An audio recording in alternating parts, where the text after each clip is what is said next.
was I except halfway up a nauseating ladder?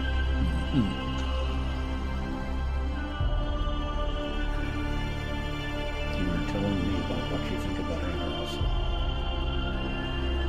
Oh, that was highly entertaining. Yes, I really have to show that to Sparks. You don't have to know anything about the ring cycle either. Which she actually does. Which, yeah, because, well, Sparks. Yeah.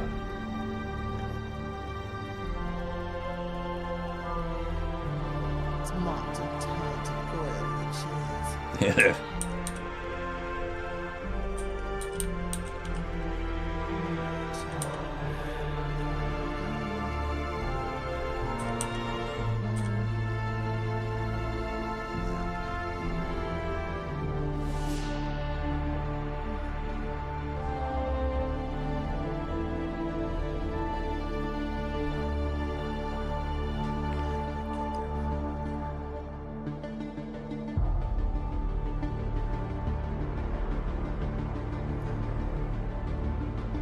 It's like this.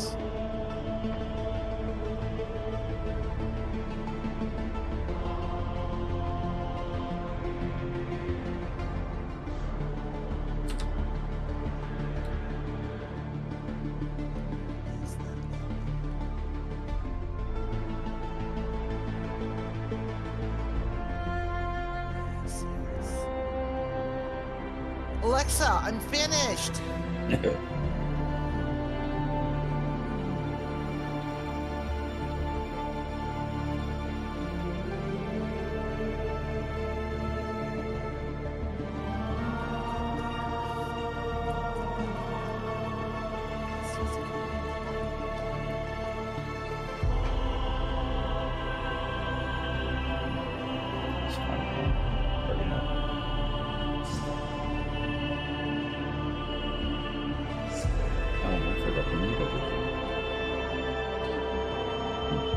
Oh well, so we entertained chat for a few minutes. Yeah. Who knew? It's not like we were saying anything too bad about chat. I know. Oh my goodness, I was going the wrong way. I did it! I did it in 7 days to die! Oh my gosh, I just pulled the most perfect drift! Sweet. I knew the skyline was good for something. Well, it's good for amusing you, certainly. Speaking of amusing, I don't know why I didn't think of this, weeks ago, but no harm, no foul. I, due to operator error, a little on my part and a little on Amazon's part, had a completely failed Pocket Bags app. It stopped loading. So in my infinite wisdom, I did what any good old school tech would do. I closed the app completely and, blew the buffers and restarted it. Nope, that didn't help. So I uninstalled and reinstalled. Except there was one small problem. Pocket Mags is no longer on the Amazon. Welcome to the Nut Hub. Now you can nut check your friends. Just like Scribed is no longer on the Amazon App Store. Phew. Miss Styles, welcome back for 6 months. Thank you. Whoosh. Much appreciated.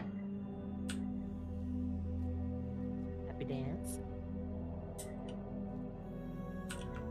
So it's no longer on the App Store. So I'm thinking, okay, there's got to be a way to do this. I mean, sucking up Everend on my phone, I can deal with, but I'm not chucking my magazine as well. And so I poked around and thinking, what can I do to fix this? Oh yeah, I can just sideload the Google App Store onto my Fire tablet because, well, it's a thing and you can do that. Have done this before on different devices. And I just didn't do it on this one because there really wasn't a hard need. So I got all the information, got the 4 apps, installed them in the right way, blah blah blah. Got Google side loaded. Mm-hmm.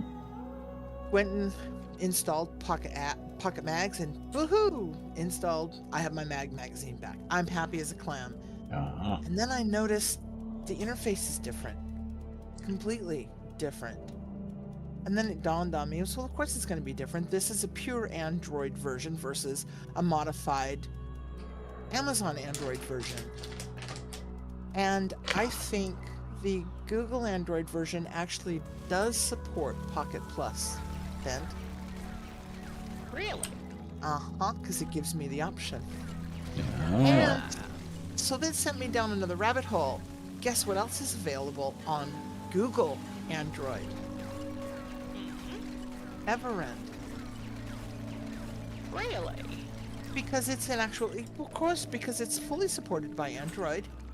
It's Right. just not supported by Amazon. So I sideloaded that. I loaded that one too. Exactly, and now I have Everend back on my Kindle. I am so happy! And what is it when it's at home? Subscribe. Everend? Yeah, Everend. Everend is now what Scribe was. Oh.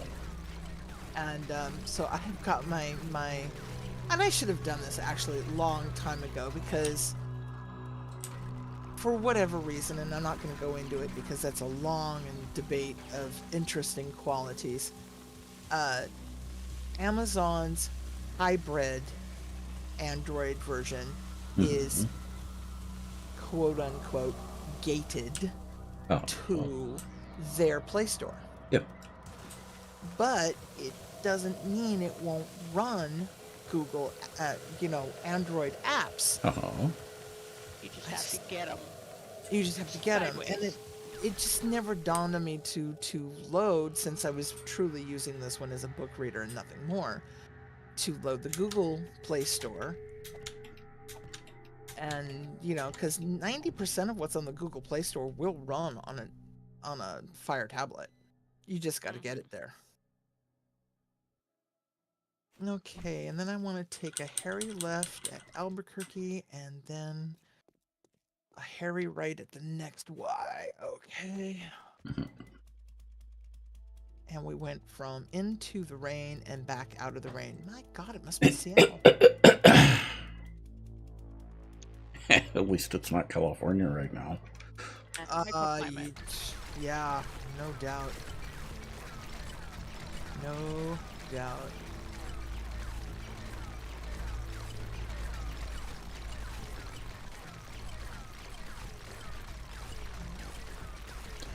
I didn't realize the rain was so bad in California right now. Oh yeah, they're Oh, yeah. expecting a foot. Yep, exactly. Average rainfall in San Francisco is only about 19 to 20 inches. Mm-hmm. Right. Yeah, this is part of that week-long thing that... Was it Elle that posted that video? The atmospheric river. Yeah. Probably. It was one of the 2 or 3 people that post those Follow kinds of stuff like this. Yeah. And I actually watched it thinking it was something else entirely, and was still fascinated enough to follow it through, and I realized it wasn't, and it was just like, wow, really? Ooh, cool. Yeah. And yeah, the whole waterfront was just moving well into the lower states and then across the band. How do I always end up off the road when there is a clearly marked road on the map? Because you're pulling a text. Okay, you say so, boss. Thing is, I gotta find the road again, because that's where I actually want to go.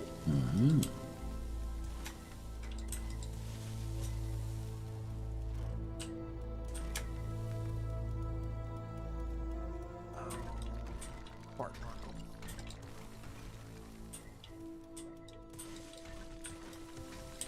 Get out of my car and walk up the hill road.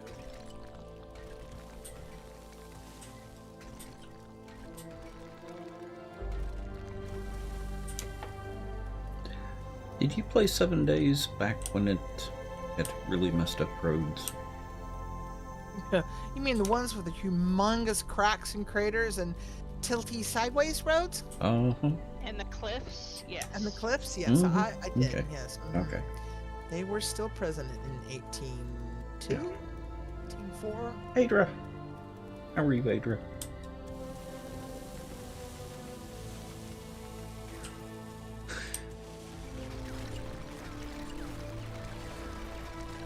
Not sure how long I can go tonight.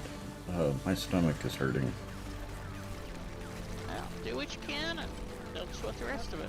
Mm-hmm.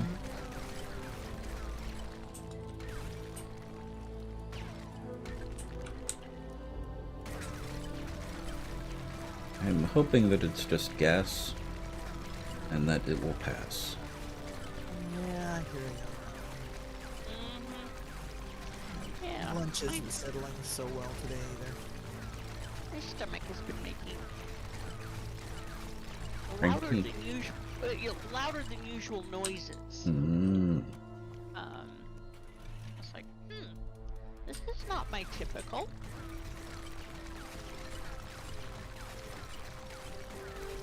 But so far, nothing else, so... It's all that rich food you've been eating. So far, so good. Mm-hmm.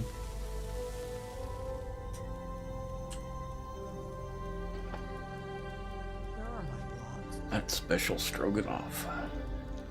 Oh, yeah. Baby. That was so good. Spectacular. Mm-hmm.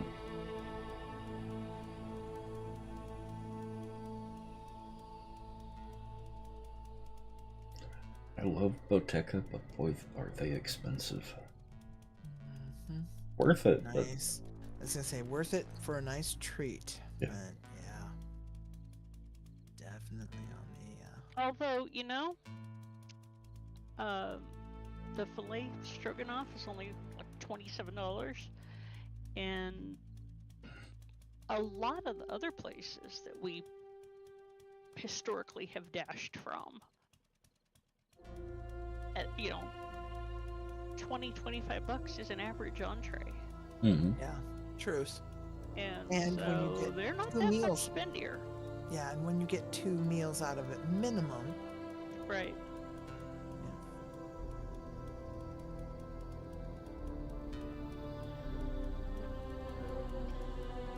This will be interesting.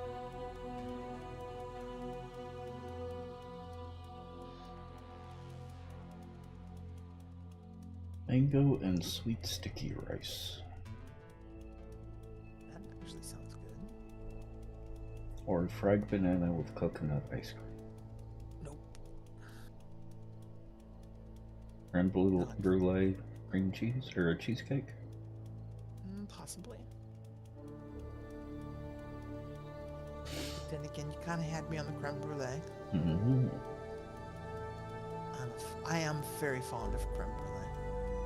Good If it's, creme I was gonna say, if it is got the See? right kind of crackle. Isn't it just flan? Nope. brulee. Well, yes and no. Reloaded. It's creme Yeah. anglaise, So where flan is more a custard, Yeah. and creme brulee is creme anglaise with crackle. If you don't have a good crackle, it might as well just be, well, Pretty cream. fun. Yeah. so it is flan with a crackle. It's different. It's like soft. It's not as gelatiny as. Yeah, the custard base itself may be a same So it's a soft flan with taste, crackle. but it has a different mouthfeel. It is Mhm. definitely a different texture and firmness, and I prefer creme brulee over flan. generally speaking, I prefer creme brulee over flan any day of the week. But Yeah. a good flan is still a good Yeah. flan. Yes, Yeah. true. Flan has is it- eggier has it- than. Yes, thank yeah. you. That's what I was looking for. Yeah. It is very Mhm. much eggier. Okay, this is interesting. Hmm. Who has The blue motorcycle. Dark blue, light blue, seafoam. Light blue seafoam. No. This is the royal blue. The I think it's Geeke's. Mm-hmm. Possibly. Is he on the server? No, I don't think. I don't think so. And Not yet, anyway. But I think this is his motorcycle downtown. Oh, I was gonna say, where is it? Because I haven't seen it. Downtown. He may would have logged explain out that. up there. Yeah. Mark it for him.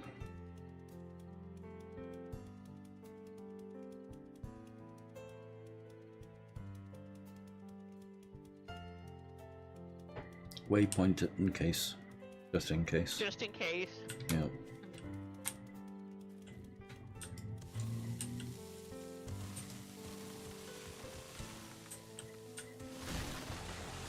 How bloody rude. I think the lead vein petered out. Well, it certainly didn't Twinkerbell out. How's that for a bad joke? Heart, my soul. Bad I joke would or do dad? Wendy. Bad joke or dad joke? Bad Yes. joke.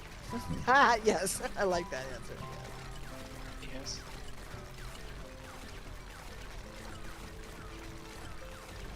Yeah, hashtag dad joke.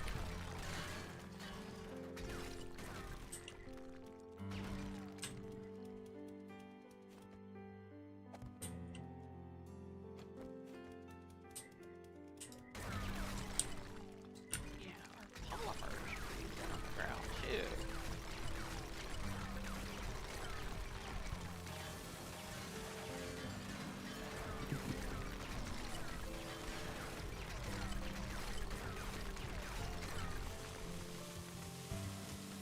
I just got through with the part in the Iron Druid where Jesus and Oberon are talking about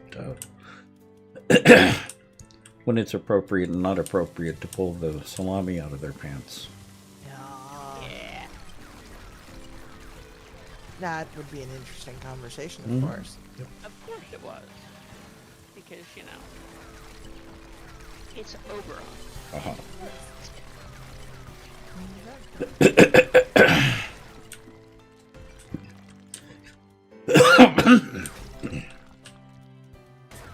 Kind of makes me want an Irish Wolfhound.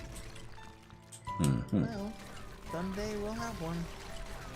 That's what Sparks wants. Yep. Well, I've only ever met one Irish Wolfhound, and it was probably the ugliest dog I have ever seen.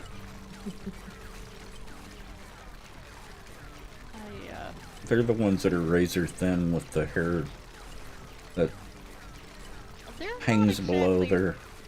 They're not exactly razor thin.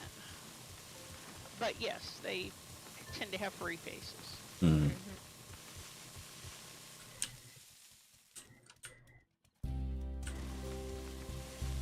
I did not find it to be a very attractive dog.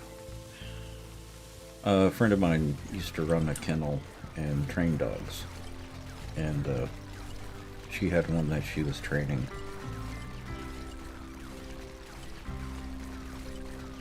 She also raised and trained Dobermans. Yeah. That's more my style. Yeah. Well, Great Danes are really my gig. But I like Danes too. I think my days of big dogs are over.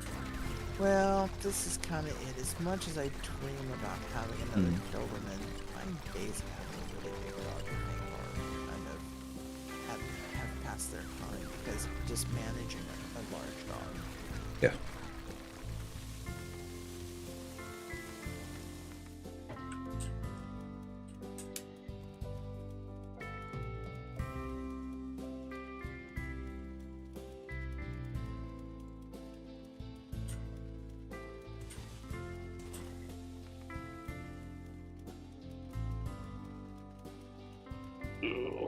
Dragon Lord. Yes, Dragon Lord. The way the Iron Druid operates is the different gods are based on belief. So when Jesus does show up, he pulls from the visions of the people in the area. So technically his name was Jesus, because he had pulled from a Hispanic woman's. He was in Phoenix, Mm-hmm. South Phoenix. So of course he was. Mm-hmm. Hex, Yes. is that a floating thing above you? That's a lot of floating things above me. We don't talk about the Okay. fluid. We do not talk about the fluid things. Okay, but it's not just a It's it a- actually is a thing, not just a visual Right. burp. Right. Okay. It's a flying Understand. bush. Or a floating Well, as bush. long as it ain't a burning bush, I guess we're okay. Mm-hmm.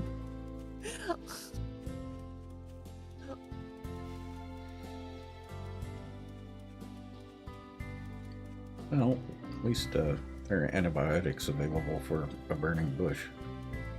True enough.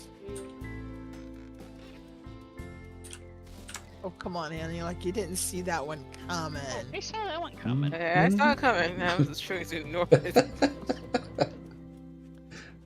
Exactly, Dragon Lord. There are creams available for that.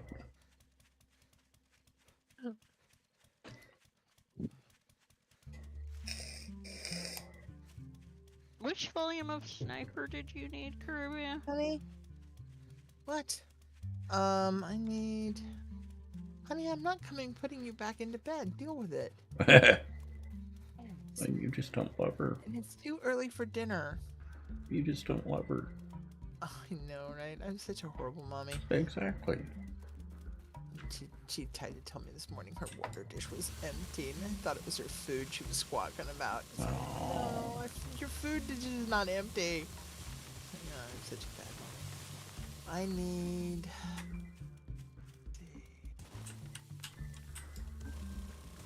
What am I looking for again? Sniper? Mm-hmm. I think need that's... 3, 4, 5, and 6. Oh, okay. No joy. Yeah. I just dropped one in the book box. So Oh, which one is that? Sniper Volume 1 I'll take that then. in the book box. I'm on my way. Mm-hmm. I'm all about that. Mm-hmm. I should probably make a take some things back to the base too from here because The clay boxes are completely full. I figured as much. Hmm. Oh, how I saw that one coming. Mm-hmm.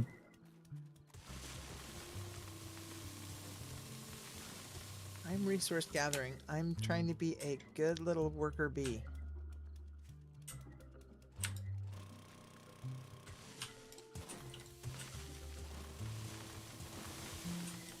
Found us a lead node that's actually starting to pan out again.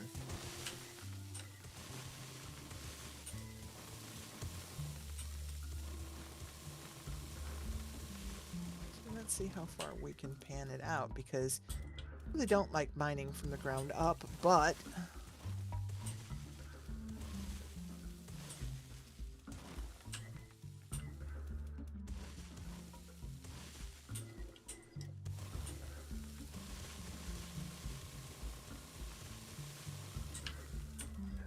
have an idea.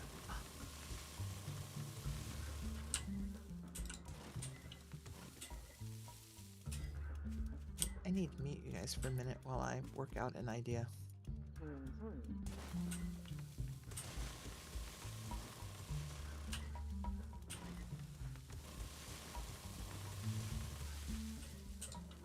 Oh, someone's not stacking their ores.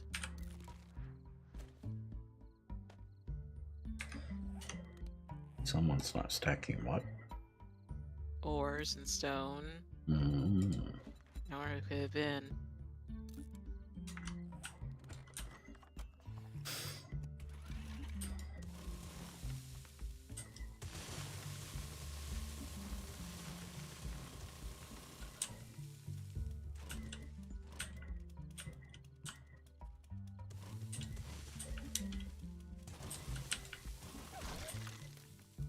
let's see here. So much clay. I know.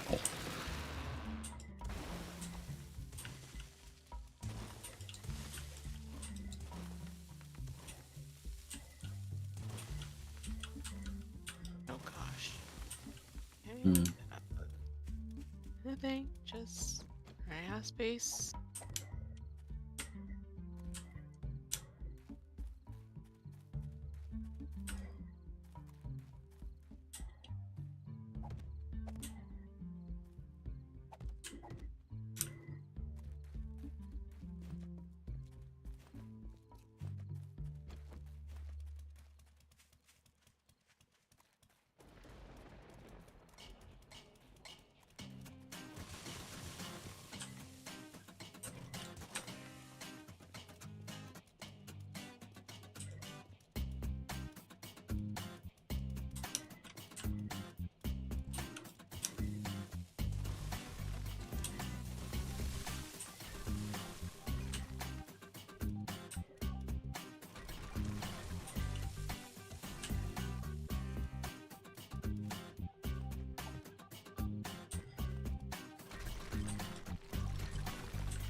The keep on trucking, that was Crumb, wasn't it?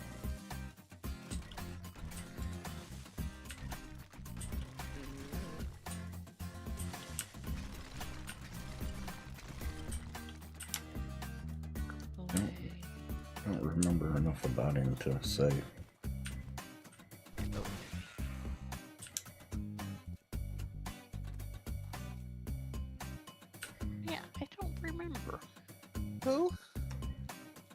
Was Keep on Trucking from? I don't think so. Yeah, I can't remember the time frame. Was kind of his style, though.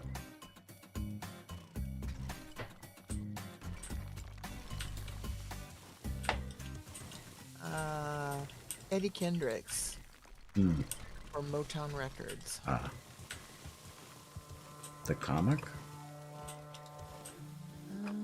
May have the wrong piece. Hang on a Hmm. minute.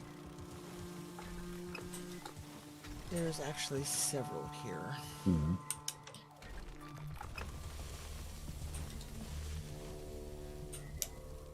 It says 73. Well, it's not a song. Oh, that's where Hmm. where my disconnect is. What are we looking Yeah. at? It's a comic. The comic. Comic. That's listed here too. Hmm. There, like I said, there are 3 or 4 Hmm. from fonts to songs to cartoons. Oh.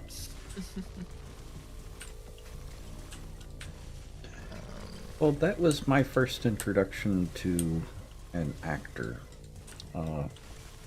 He played Crumb in a docudrama Yeah. that was about And you are Crumb. right.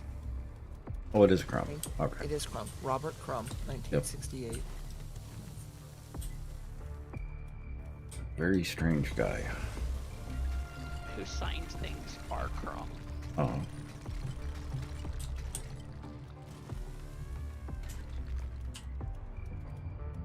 Gee, it's me, G. Welcome. And Tom, how are you? Tom. Hey, Tom Tom.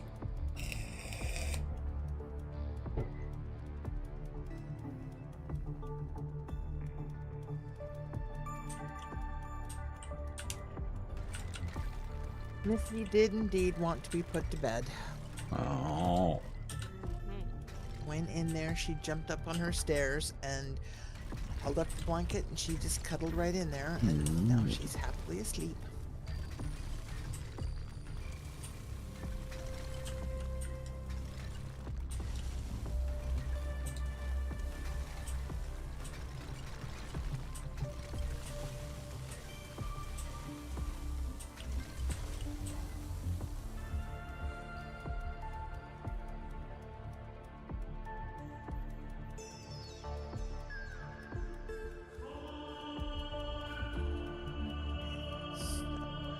He was the first one born here 30 years ago. It's sad to see they're taking him away. But you can see why they have to. Yeah.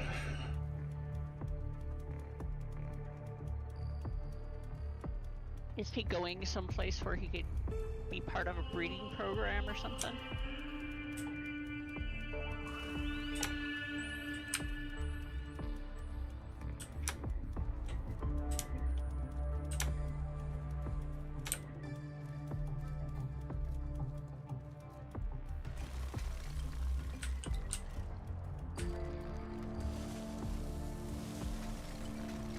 Ah, yeah.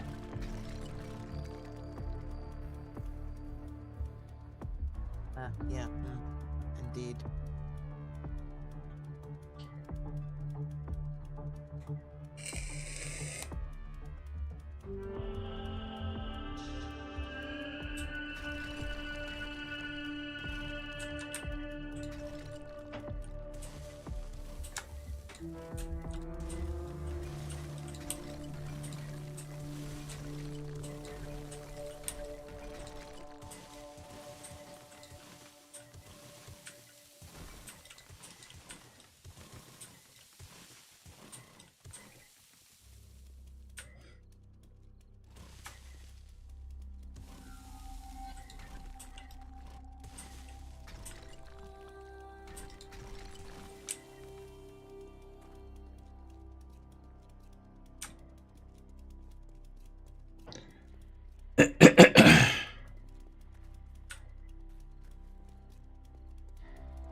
do that for an octopus at the aquarium. He was a troublemaker. Oh, Oh boy, was he a troublemaker. they can be. You've not seen the one that's at the our aquarium now? Yeah. Well, no, they released I know you're not talking about ours. I'm just saying, have you not met ours? Yeah. He's also a flirt.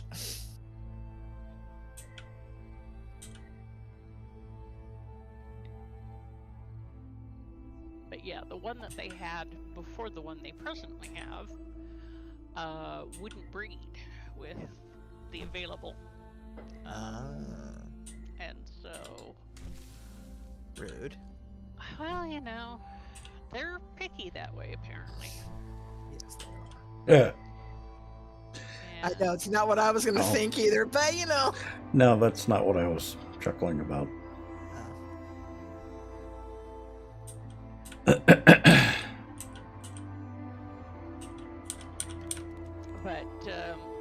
our aquarium has a petting zoo area. I think there may be a problem with the server. What? Oh, Oh, well. did you My break? goodness. That's, Yeah, that's interesting. Leave the area and come back.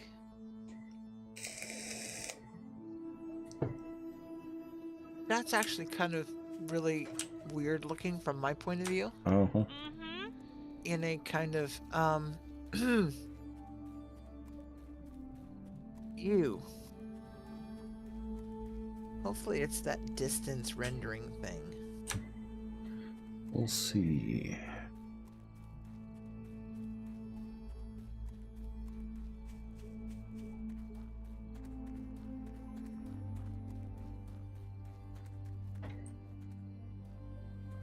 Mate with other female and save the species from extinction.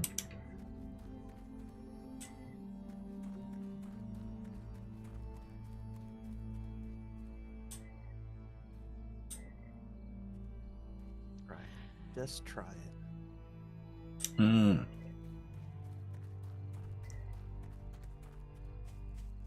Get some genetic diversity in there. Mm-hmm.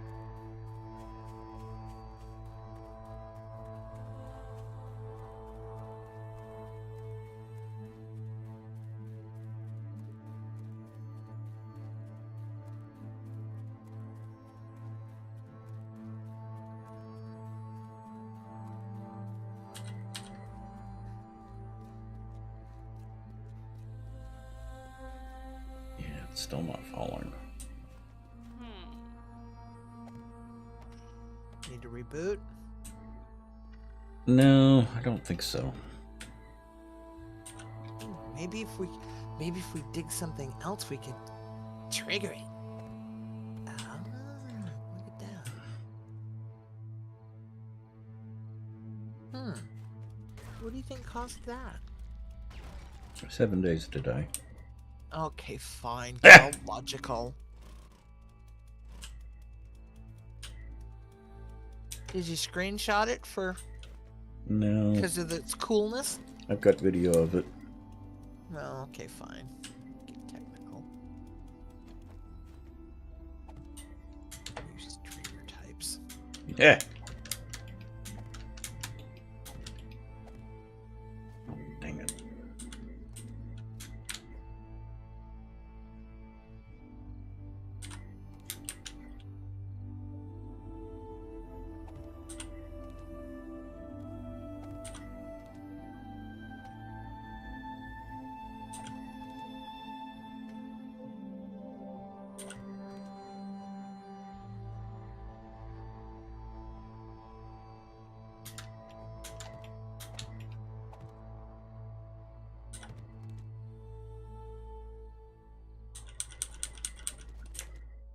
All of them.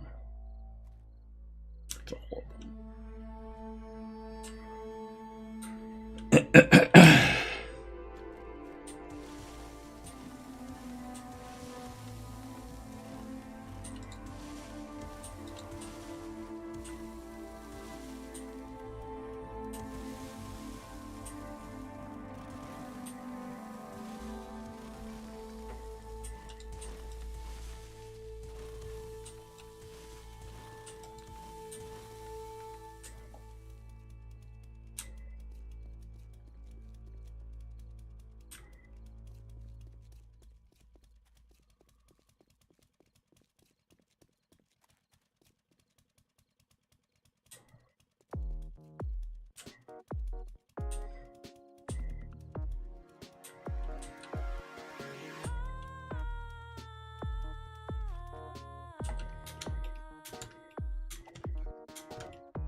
Miss Styles, heading to bed.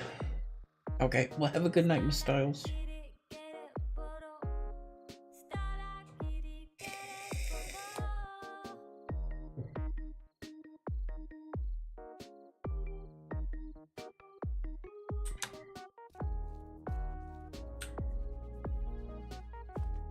That one I can shoot.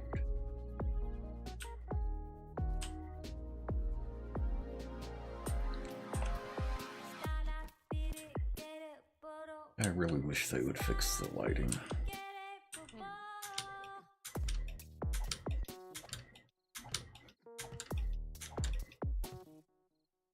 That's asking too much. Yeah. Yeah.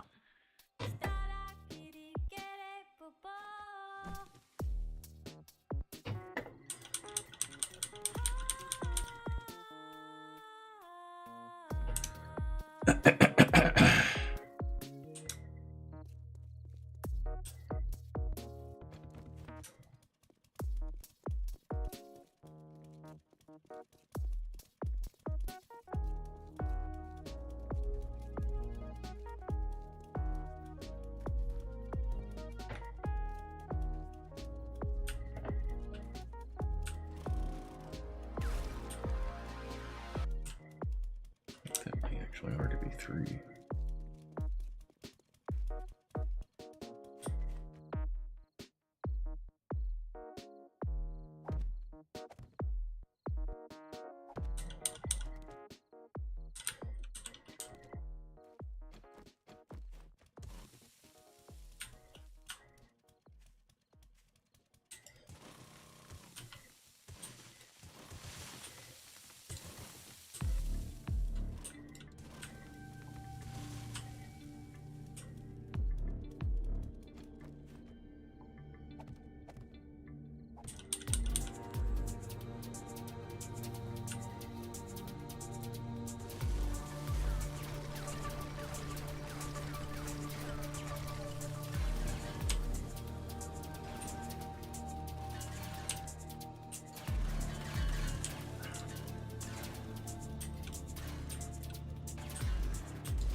almost left the base without getting what I came here for.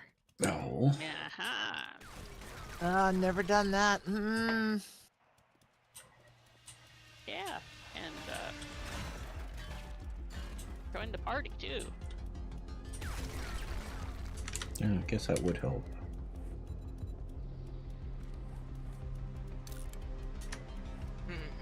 Okay, I will be back in just a minute. Okay.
Okay, I'm back.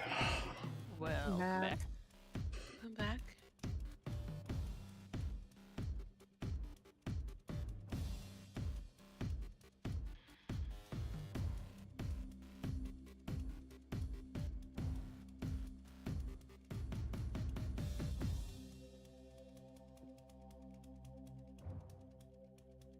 I've got food. Mhm. It has pot stickers and some prawn rolls.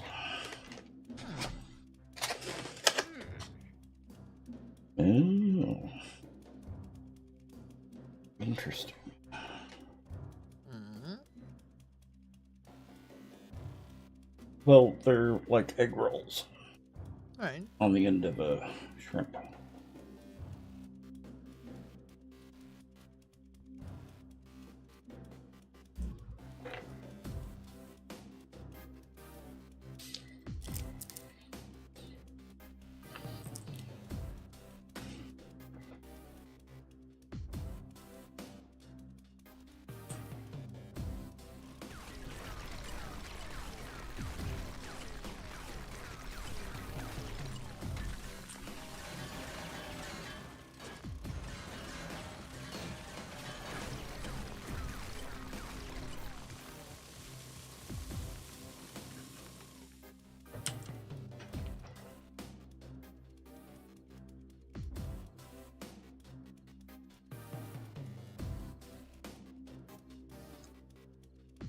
Well, certainly chewy.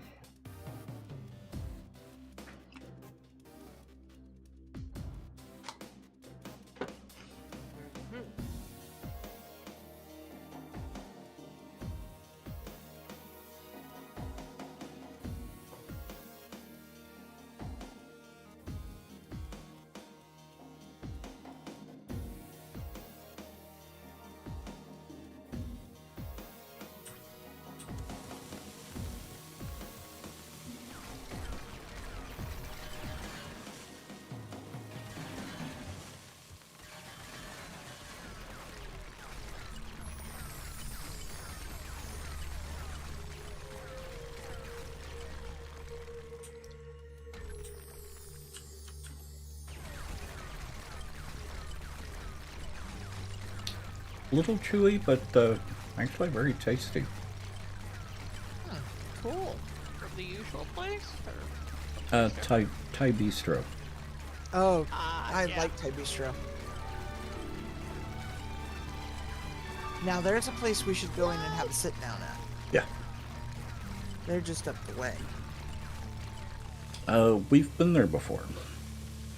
I wasn't sure. I thought we had been, but I wasn't sure if you'd went with us or not. Yeah. I'm hoping this will help settle my stomach. Wish I had some cottage cheese. You know that would settle my stomach. I'm just gonna have some rice later. Darth Flangus the Wise, welcome and thank you for the follow. Boy, talk about names. Mm-hmm. That's a really good name.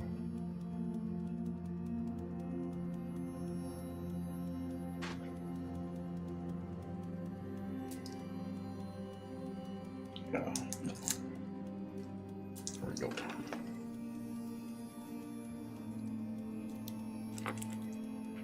Excuse me.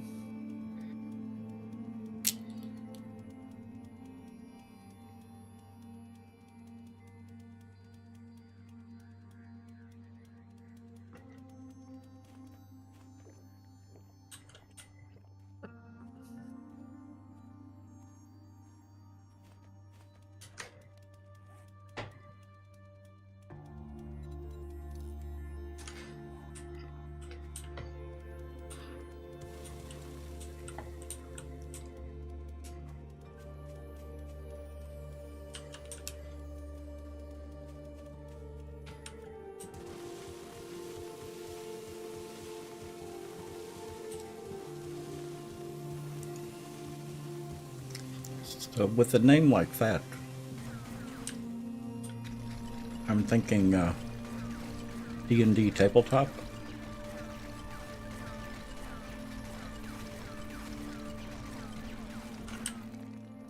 Because that would be a great name for a D&D character.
And Ghost Runner, how are you?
You're very sleepy tonight? Come on, go to bed.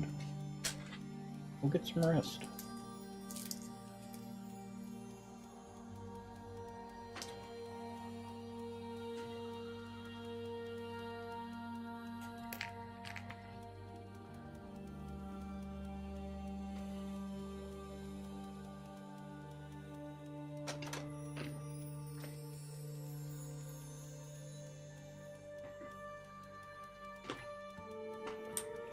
Sebicus, how are you?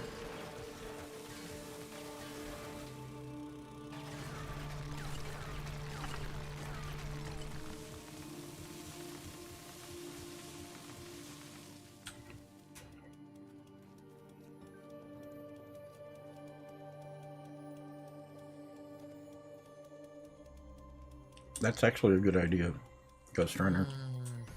That sounds divine. Uh-huh.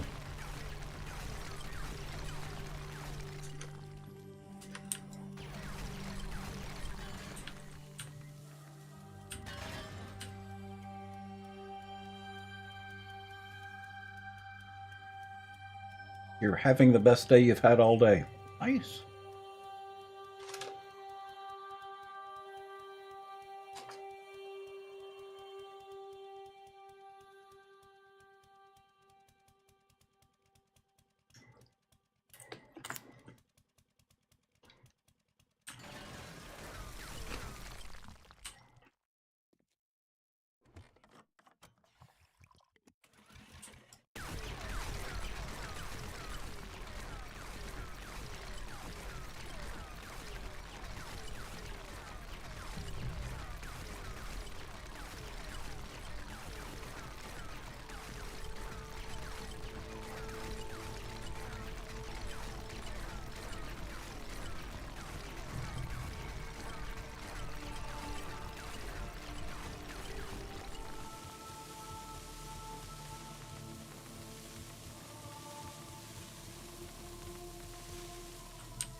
Bent, Yes. what you doing? Mapping out another lead D hole. Oh, okay.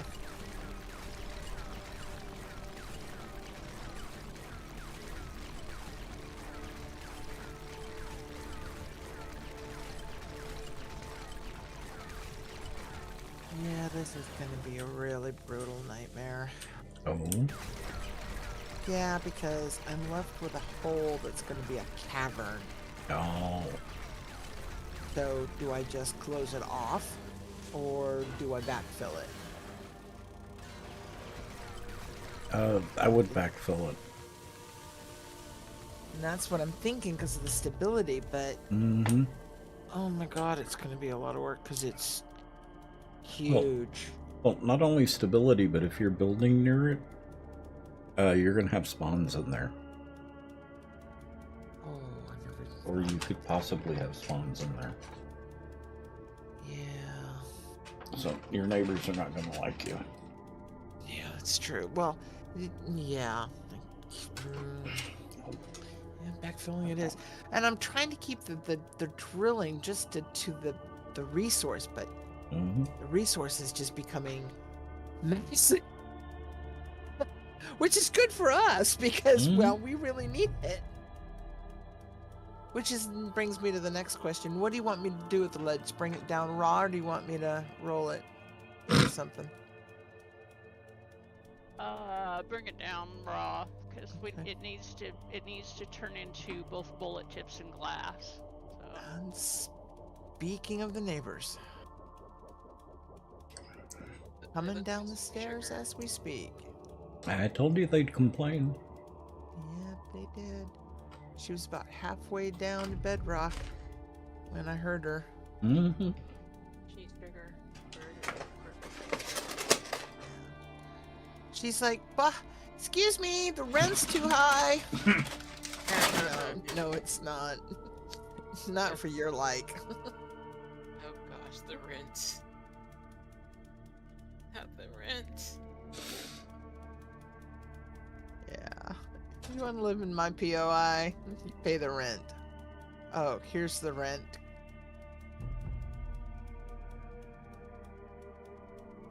Oh, dang. She brought her sister, too. Yeah, pay the rent or pay the price. Wow, and her sister was a bit on the, sickly side. Oh. I see pixelation up there, so I'm assuming they brought friends to the party. So I guess I'm gonna head up there and see what the dealio is. Mm-hmm. Yeah, there's Mama trying to get down the ladder. Oh.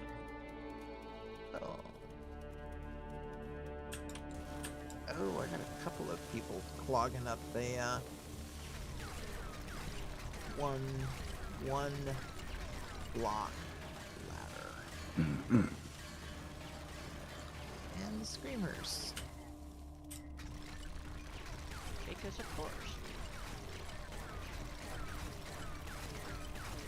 It makes for a cozy fight, but real quick when they're all in one spot.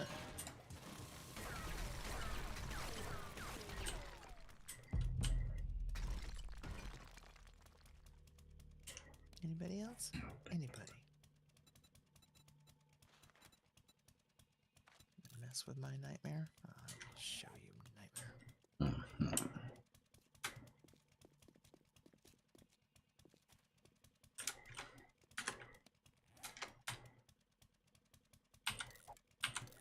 Oh, I will throw a Bruce banner at you like you have never seen.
That might be one block too far. Oh. Okay.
Okay, Annie.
so quiet.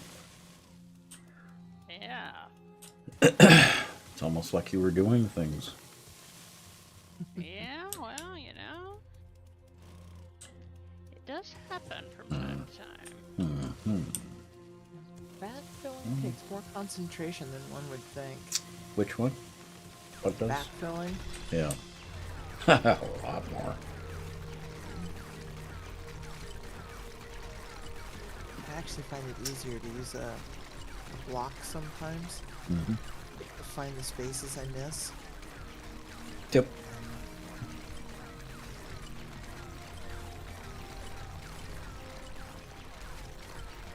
I don't know if it's me or if there's been a change. It seems like the white outline on the box is easier to see.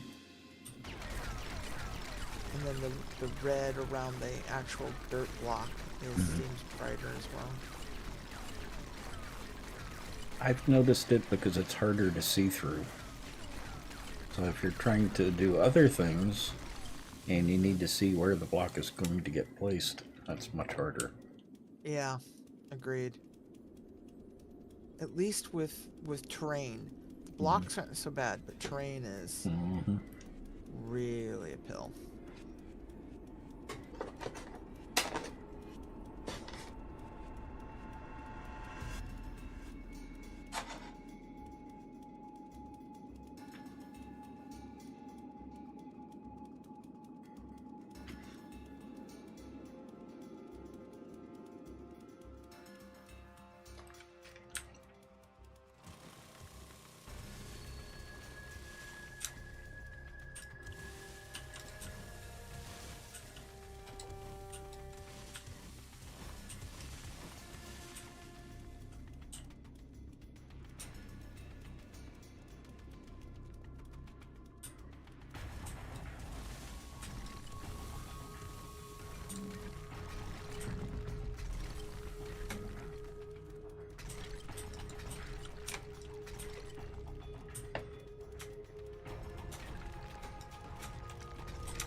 Okay, I was remembering the name of the movie right. The movie American Splendor is about Crumb. Robert Crumb. I liked it because the main actor in it is Paul Giamatti.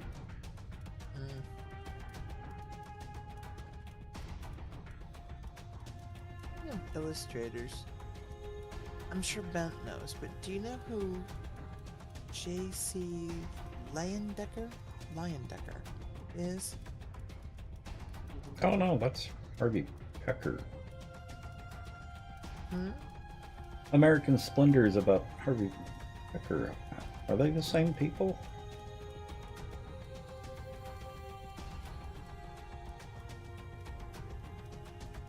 Or am I just conflating the two? Maybe. I may be mixing This them. guy was an American illustrator, predated Rockwell. But I've read a really interesting article on him today in Collector Weekly, and beautiful art, amazing illustrator of the made the male form a cover art. And he was a gay illustrator, but during a time when that could not be anything, and because we are talking like 1905, but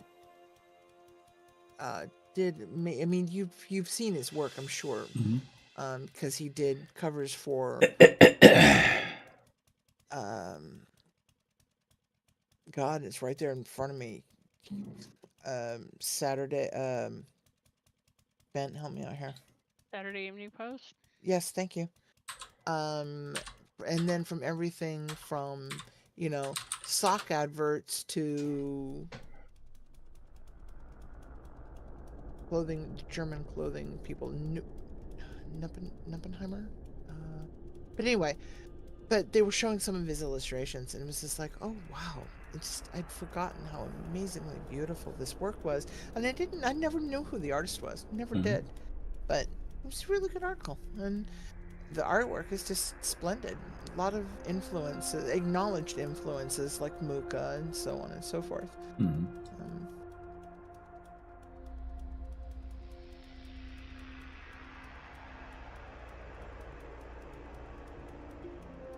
Chat, we don't always talk about food. Sometimes we talk about brainy stuff. Yeah, occasionally we talk about, art, literature, and all fountain that. Pens, and the fact that I secured my tickets to Worldcon today. Ooh. Did you? I did. Got in on the cheap price. Now I get 18 months to pay off the hotel. And wow, it looks like Harvey Becker did Clerks before Jay and Silent Bob. Although it was in a comic book store rather than a convenience store.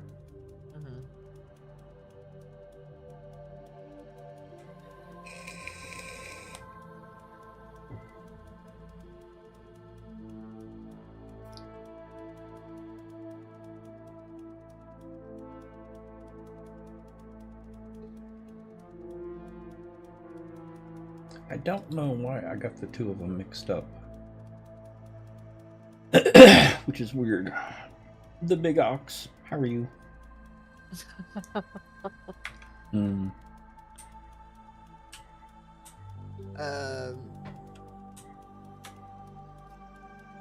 The Big Ox's name reminded me of something, and it just tickled my funny bone. Oh.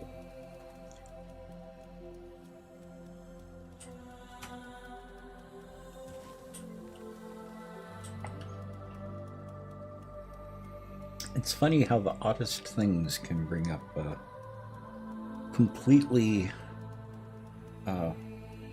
unrelated memories. Oh, it reminds me of a character in a book. With a similar name. Yeah, it is the non sequitur generation, random non sequitur generator. Exactly. Context is everything. Yep.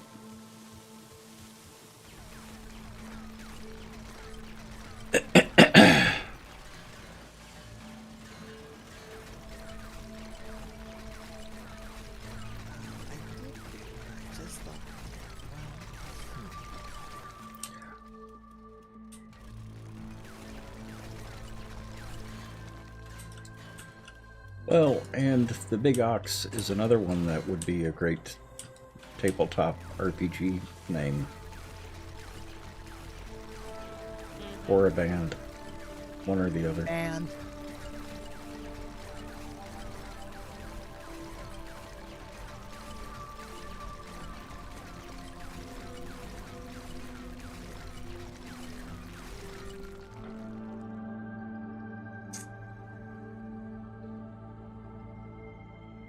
all kinds of madness can occur. Exactly. And that's kind of what I was getting at.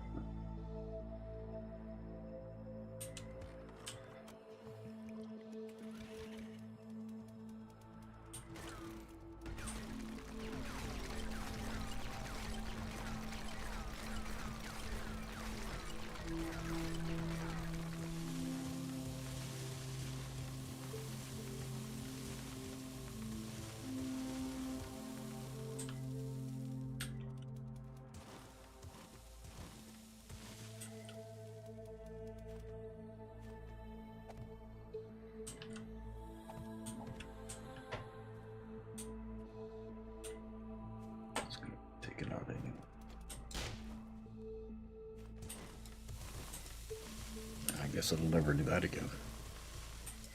Taught it a lesson.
there, helpy cat.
Yeah, I was wondering how long the sun would be up. Did it go away again? Yep. Of course.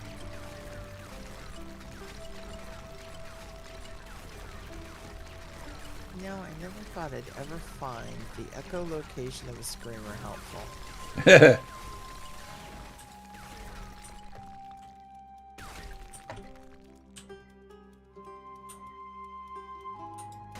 So there's 3 of them at least. Oh, she screamed. Better make that about 8.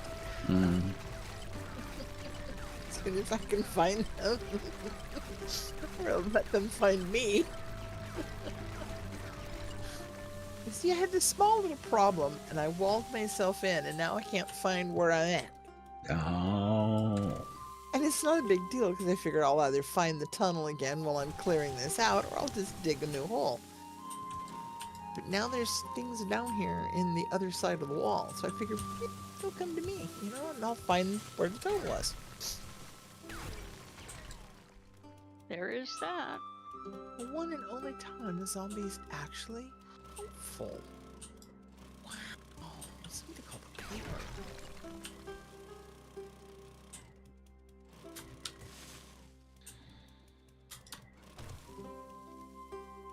God, it sounds like she expired on something. Oh. Is that her? No, that's not her. Oh, she's super loud right there.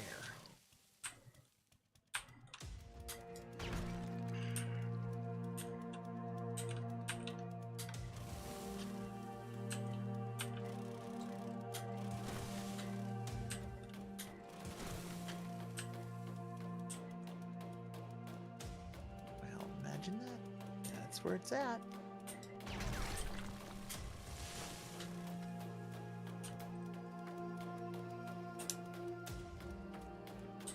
Oh, come on.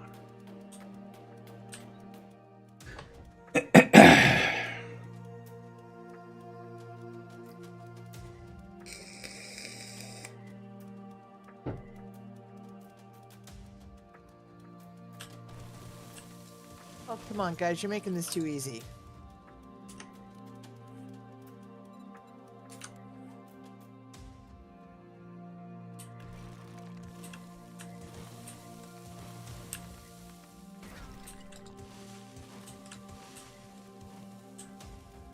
Actually, at this point in the game, it should be easy. Well, they're all coming down a one block, you know, Oh. hole in the ceiling. No. It's like target practice. Ish, barrel. Much. Let's see, that's 7, 8, 10. Anybody else? Oh, yep, I see Chloe's up there.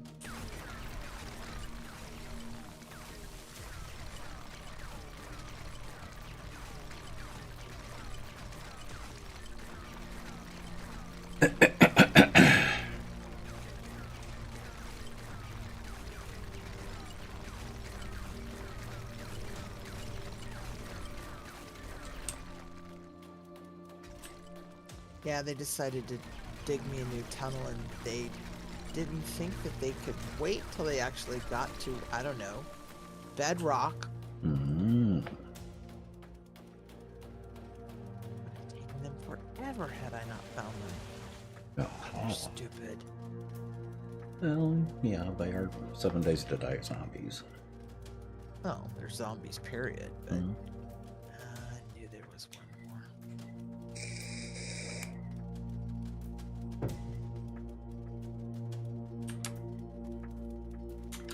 4 more. The thing is because they actually are coming down the ladder like a ladder. Mm-hmm. I can sit here and just reload and shoot and reload and shoot and reload and shoot. And they're just moseying down the ladder like, hello, you know, we see you down there, so we're not going to deviate. Easy.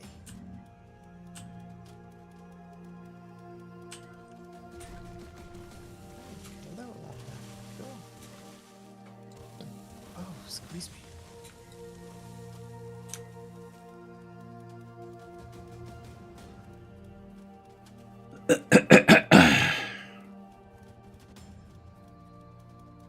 You know, I should file a complaint with the union. Do you know how long it takes to climb a ladder from bedrock?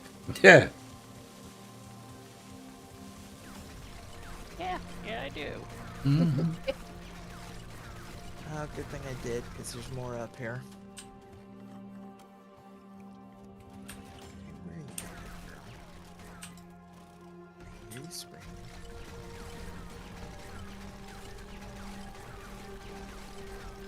Banshee.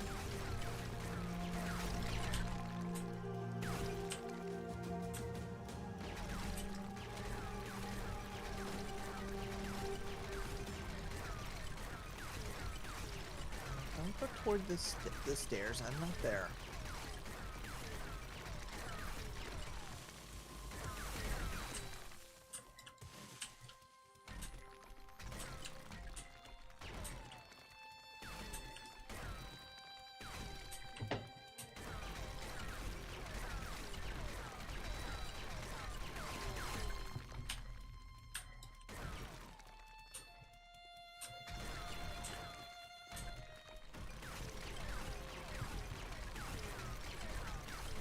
Hey, Mama Moo, how about not right there? Ouch. And that would be why. Pointy cat is pointy. No, she loving the mama today. Yeah. If you're considering putting needles into vent, then yeah. What cat doesn't make biscuits? Mm. Well, this is not the biscuits. This is the Kitty. catching herself on my mousing wrist. Kitty acupuncture.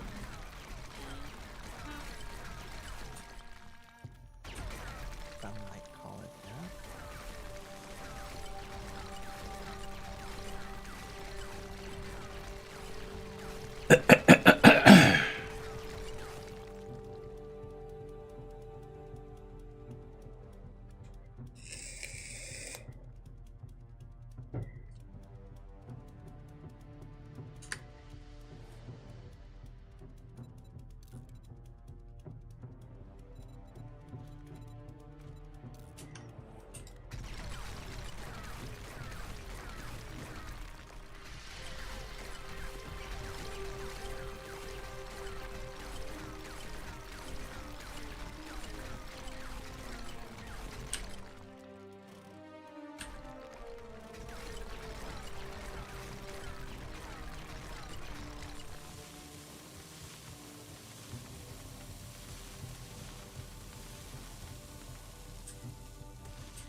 Maybe I can persuade her that, you know, the lab is an okay place.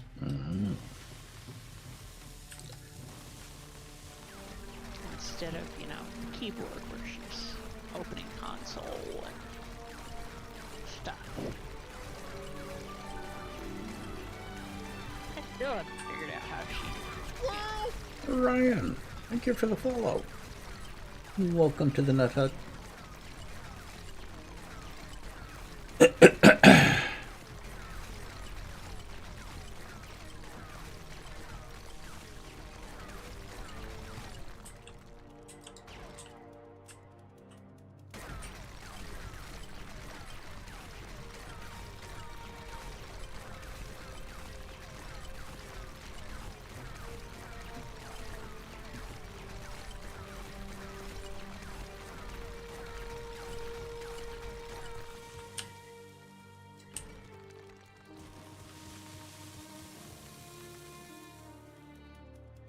Yeah, feats would be good too.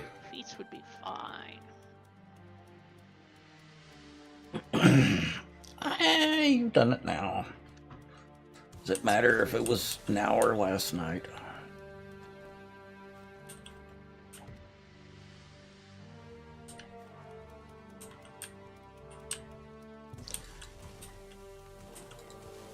Just stay in the moment.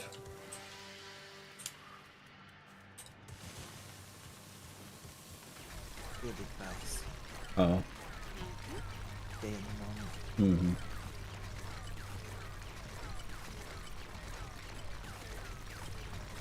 One of those books that Jerry found very powerful was a book called The Power of Now. He didn't agree with all of it, mainly the first half of it, but it was all about staying in the now. The concepts were sound. Yeah.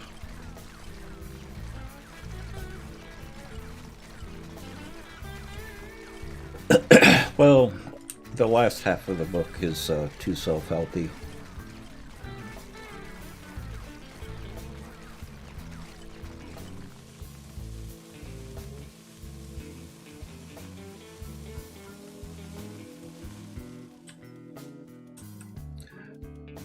I quit reading any type of self-help books when I realized that the main reason people read it is so they don't have to do anything in order to improve.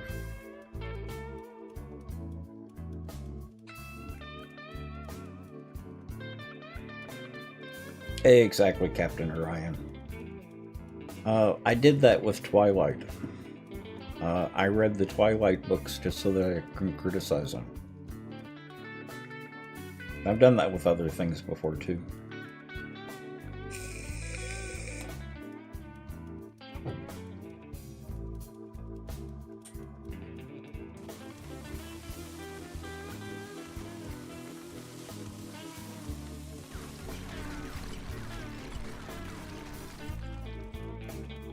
Taking one for the team.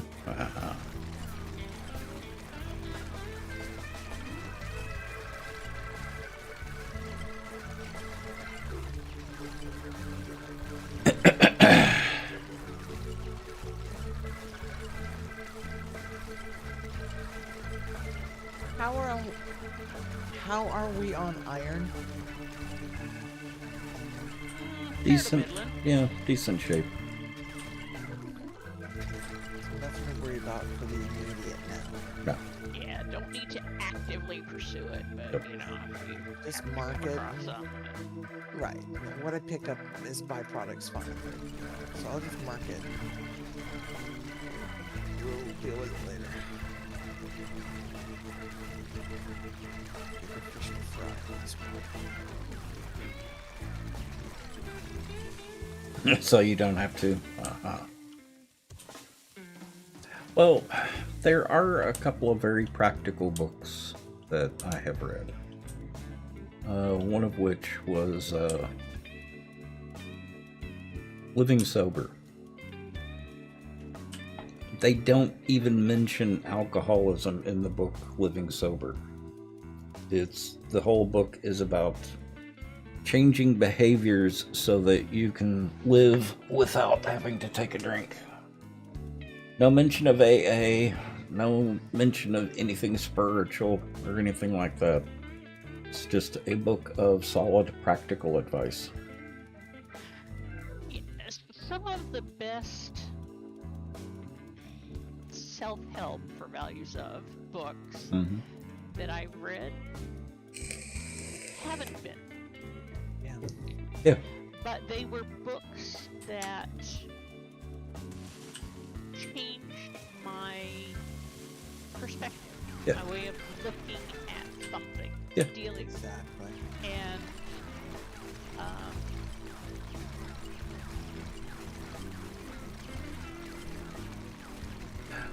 Well, most self-help books I kind of look at as being nothing better than a pyramid scheme. often true. And they often lead to a pyramid scheme. Yeah. Actually, one of the books I just recommended to somebody Mm-hmm. because they specifically said, you know, I don't want the self-helpy things. But, Uh-huh. you know, having a tough moment. Yeah. And you know, I've got a bookcase full of need to be read at least every decade, whether I think I need to or not. Uh-huh. Books.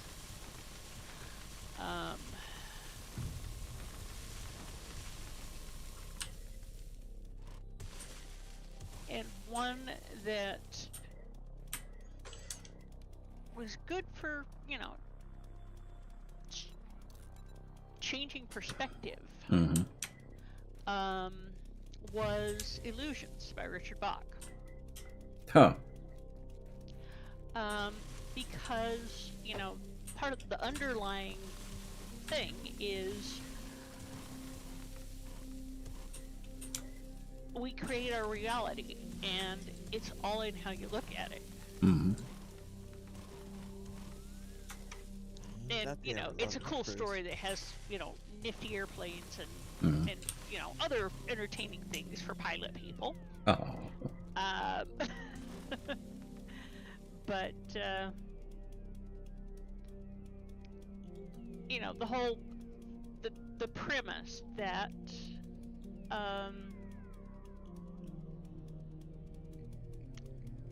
you create your own reality, and it's all in how you look at things. Mm-hmm. Dragon Lord, I wouldn't call drawing books self-help.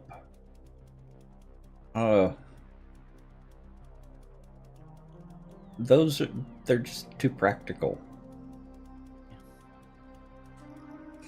Therapy maybe, but not self-help. Yeah. Mm-hmm. It's like one of the best piano books that I've run across, which they're now charging a fortune for because someone's using it as part of a curriculum, so it's considered a textbook now. But Lovely. Playing Piano for Pleasure. It's a very practical guide to playing the piano. Probably one of the best that I've run across. Yep. But I've used it both as text and non-text. yep.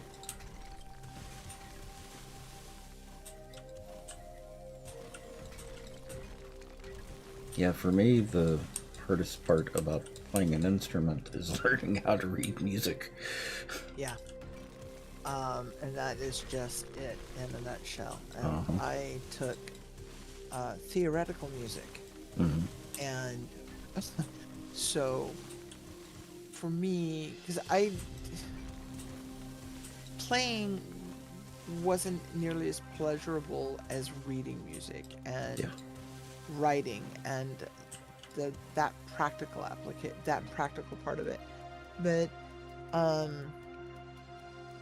so when I started like transcribing music and things like that into the computer, I was so frustrated because in the beginning it was all about sine waves and MIDI and this and this and this and this and this, and it's like, no, actually I just want something that will let me write on sheet music. Yep. Finally did find a really good program or two, but it was like one for every 20 of everything else. It was really great apps. It's just not something I needed. Yeah. And but this was the 80s for you. Well, yeah, there's that. There is that. It was kind of a new and shiny thing. Yeah. But And I agree with you completely, Orion. That's my view of most self-help books. There are practical books out there. But when they start getting into some of the esoteric stuff, I start having problems. Well, and I've got a pile of those too. But I am not a spiritual person. well, and it's I have a pile of those because the origins of cultural philosophy Yeah. define who we are as humanity. But that's a different purpose for those books. Precisely. And that's And what I'm thinking is actually trying to make use of a self-help book. Because a lot of people think that, a lot of people who read a lot of self-help books want to be able to read and fix everything without I doing was any just of the going to work. say, unless you want to Right. put in the work, though, No. that's Yeah. the other side of it. Yeah, it's, and if what- you don't want to put in the work, no self-help book is going to help you. Well, no self-help program will help you, whether it's a book or a program or whatever, unless you want to put in the work, unless you know you're at a point where you need and want to put in the work. Yeah. And whether or not And- their advice actually works or not. Yeah, well, and I should say people who read a lot of self-help books, it's,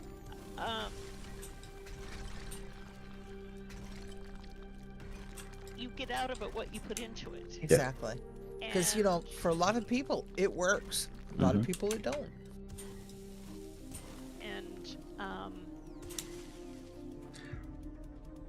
And so it's, what is your expectation? What do you actually hope to achieve with this? Yeah. Well, and a good example for me is going to a therapist. If I go to a therapist without a goal in mind, then there's no reason to go to a therapist because it's not going to do any good. Okay, now I need to step sideways for half a second, maybe more. Uh-huh. Okay, Orion, your comment to Orion on the, if you send me $1, I'll show you how to be a millionaire. Uh-huh. I ask you, and I ask chat, has anyone seen, and I'm speaking mostly in recent years, because I haven't seen one probably since the 90s or so, there used to be ads in the back of a magazine where you, and I couldn't tell you what types of magazines, but Ladies' Home Journal. Yeah, women's magazines, Mhm. where you could,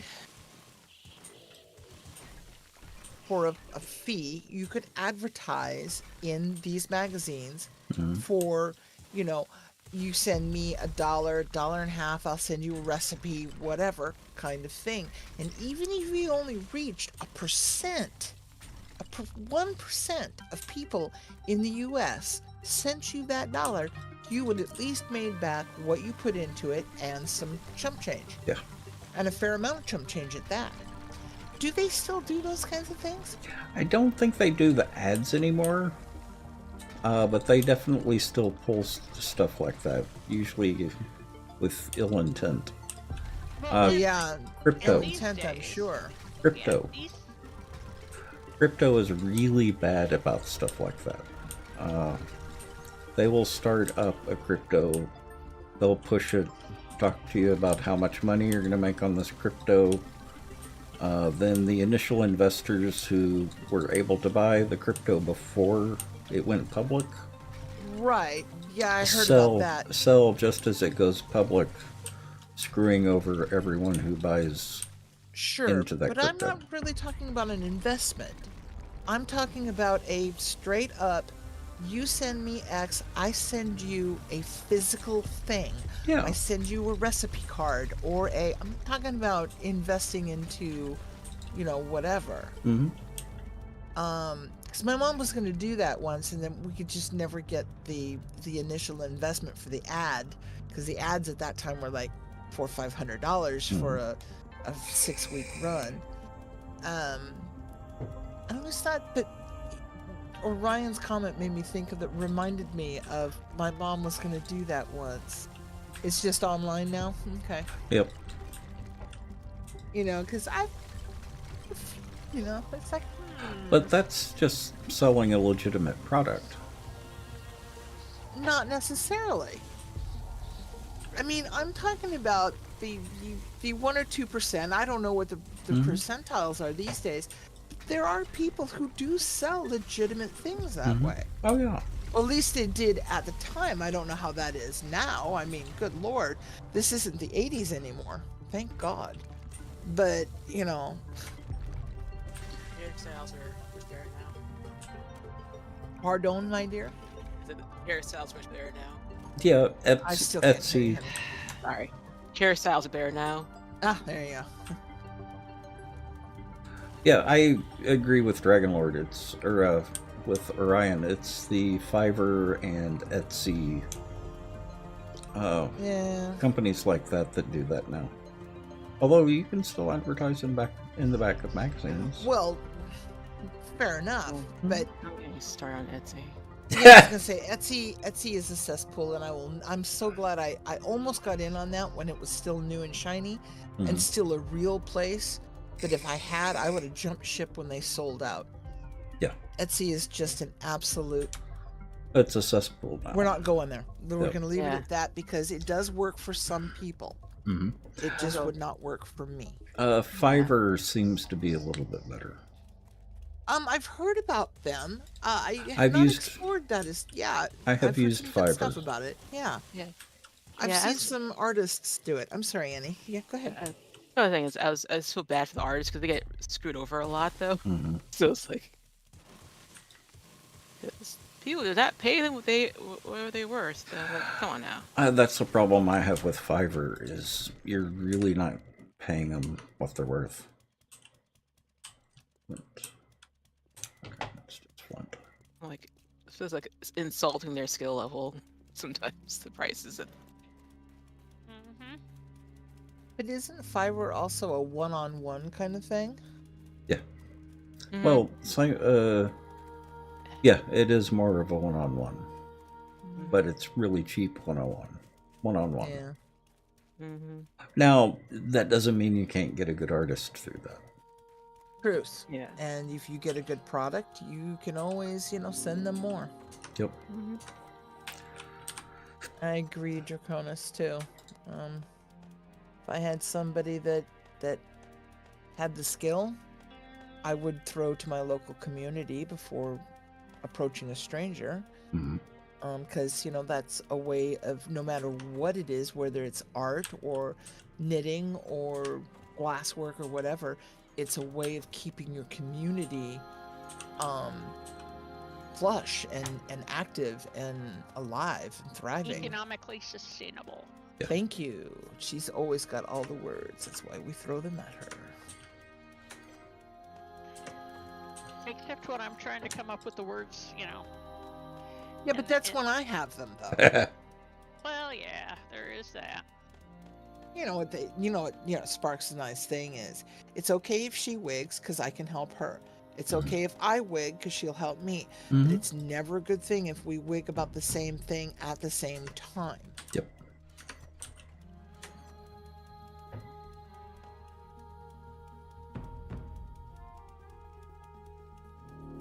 Oops. She is a happy camper. We have a date to kill monsters tomorrow. Oh. Oh, yeah.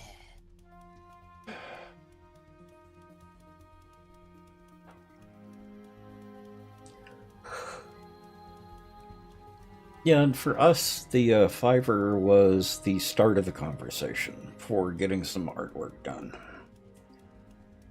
The first squirrel that I had, the squirrel mascot, I guess it would be mascot, was through someone that we found on Fiverr.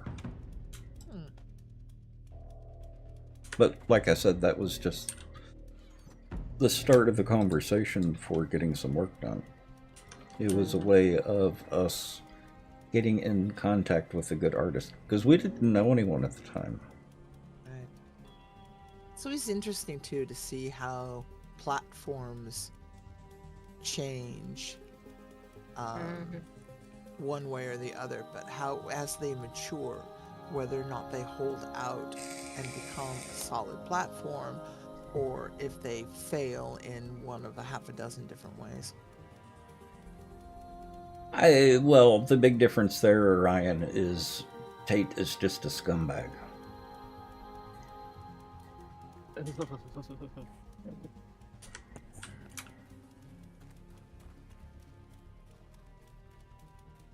Like so many. Uh-huh. Yeah, like so many.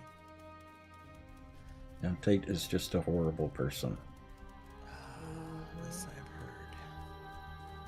Yep. I still laugh.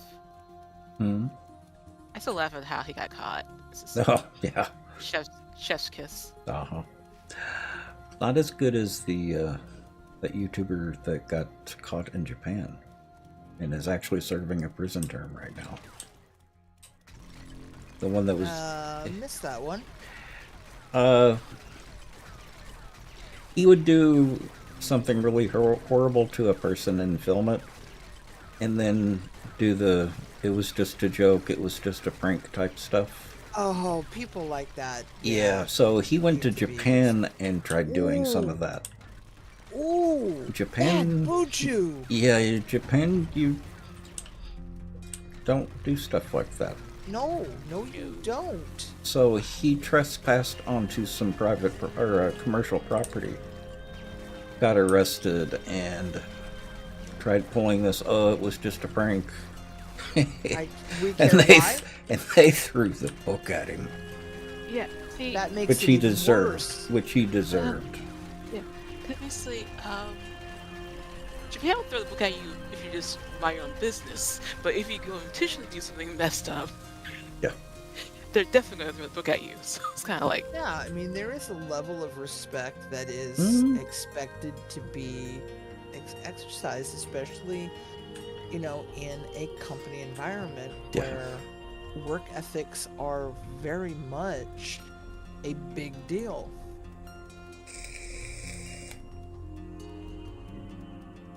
Oh, Draconis, the person who did all of my icons. I paid him what he asked for them, then gave him a tip on top of that was equal to the amount he charged me. So $35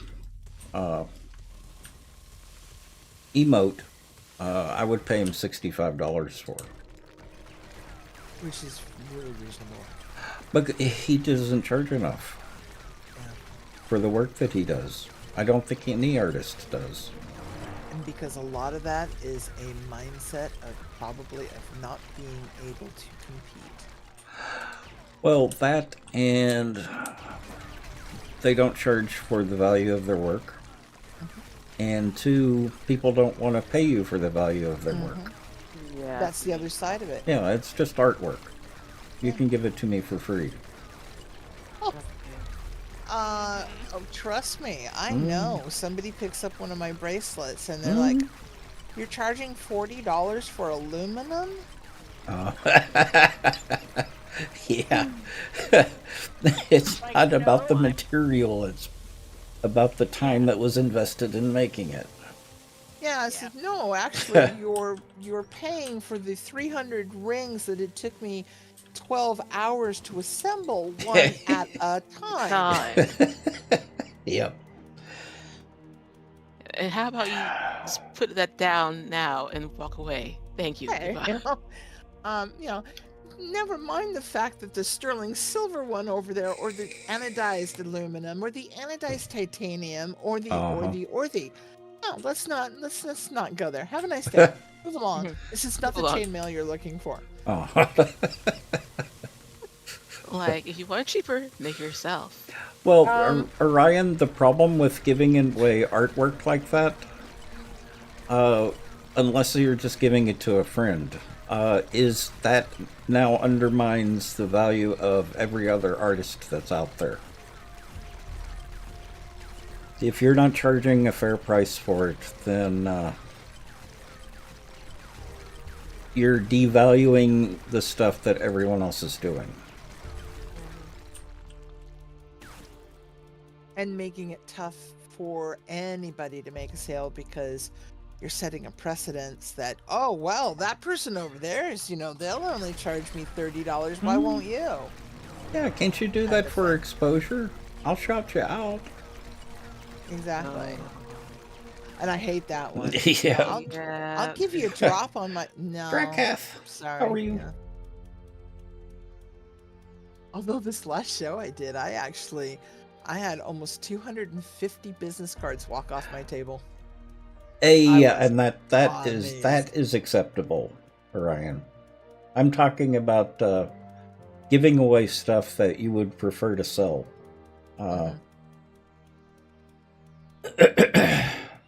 Or doing it for exposure. Yeah, there's, Yeah, I can't afford to pay you that much. Then don't do it. That's how come Yeah, a lot of and fiber artists have a hard time selling knitwear, That's why because I had thought about selling the lace that I used to do, and realized then that even as much work as I put into it, even if the person knows how much work that I put into it, there's no way that I could charge a fair price for it. Because one piece of lace could be 40, 50, 60 hours for one piece. Right. So I could never sell that at a reasonable value. right. Oh yeah, even my work, Mm-hmm. I charge by the quarter hour, because if I charge for a full hour for a half hour's worth of work, I'll never sell my stuff. Yep. My time is, time can sometimes be very expensive, especially if I'm doing a consultation job. Yep. It has been a long time. Good to And see your you. lace is amazing.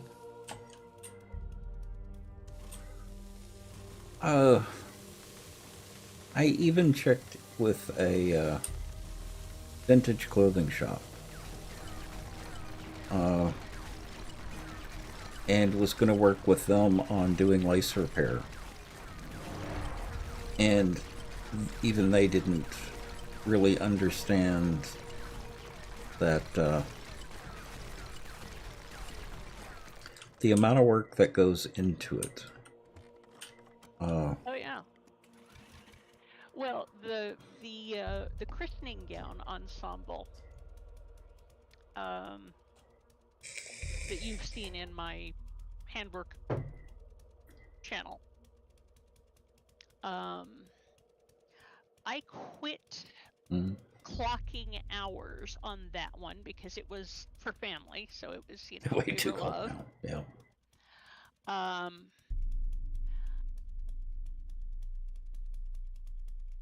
But I quit clocking hours on that one at $3,500. And for basic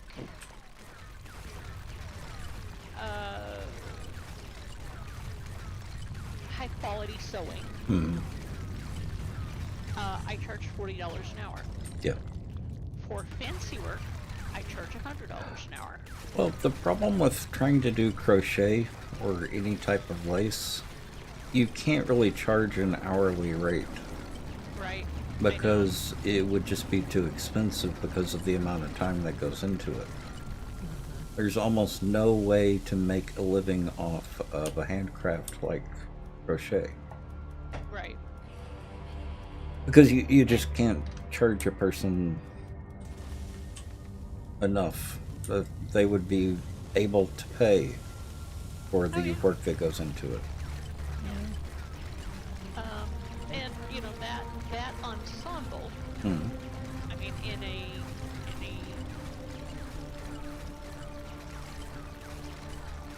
high-end or you know couture market. $3,500 for a christening gown? Yeah. No sweat. Chump change. People will pay. Yeah.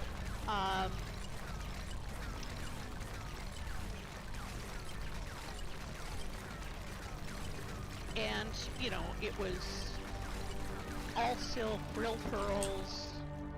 That was beautiful. All done by hand. Knit or crochet? So. Oh, stone. So, okay. And I made the silk flowers on it. I did. That was absolutely stunning. But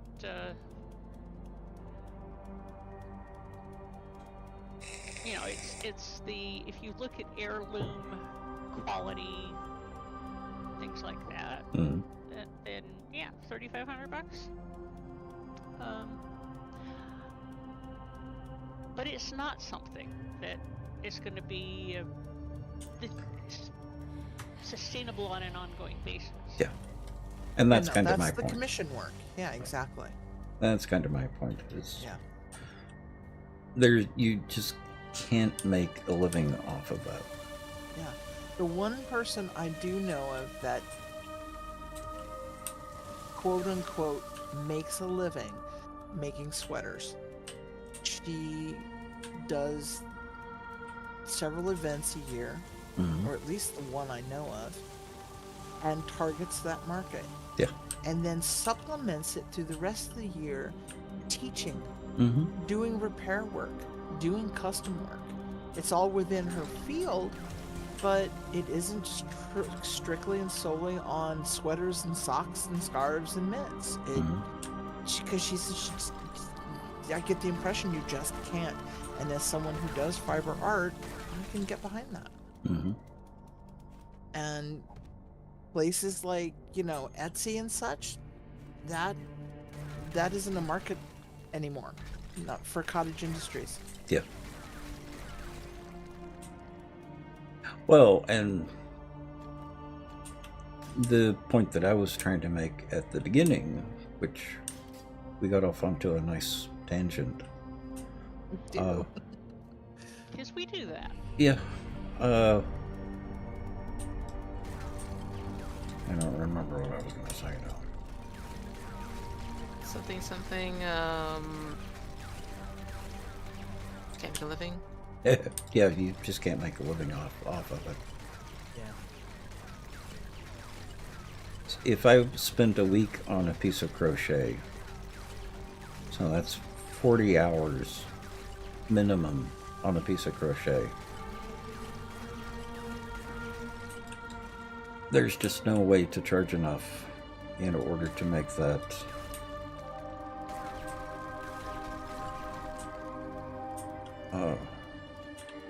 something sustainable.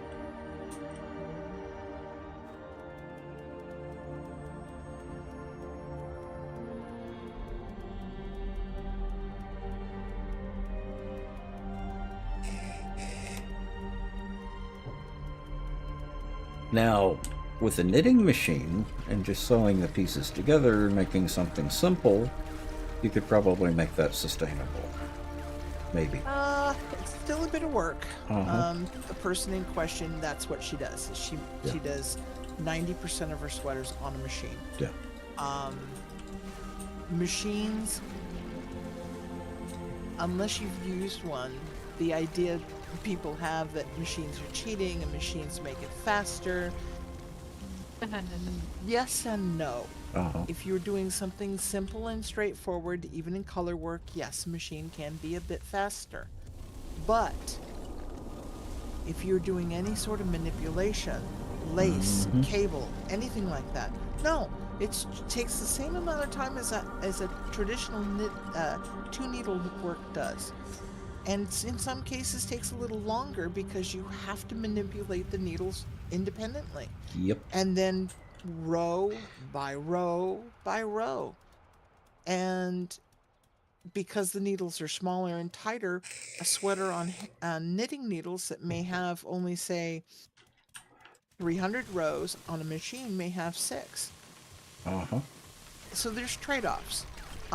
But there's there's tensioning that's sometimes can be a lot easier.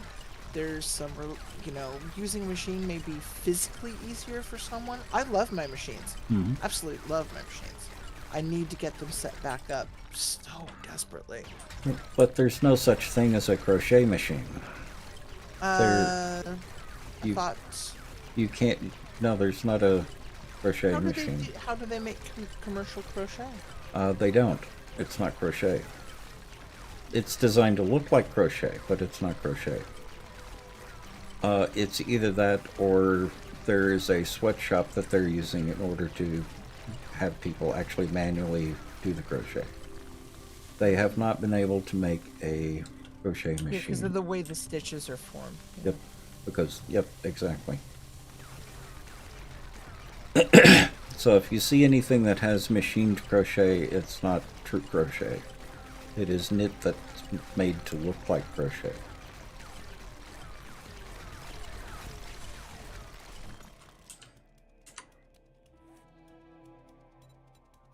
Now, I looked into it because I like the knitting machines. I was going to see if there's a crochet machine.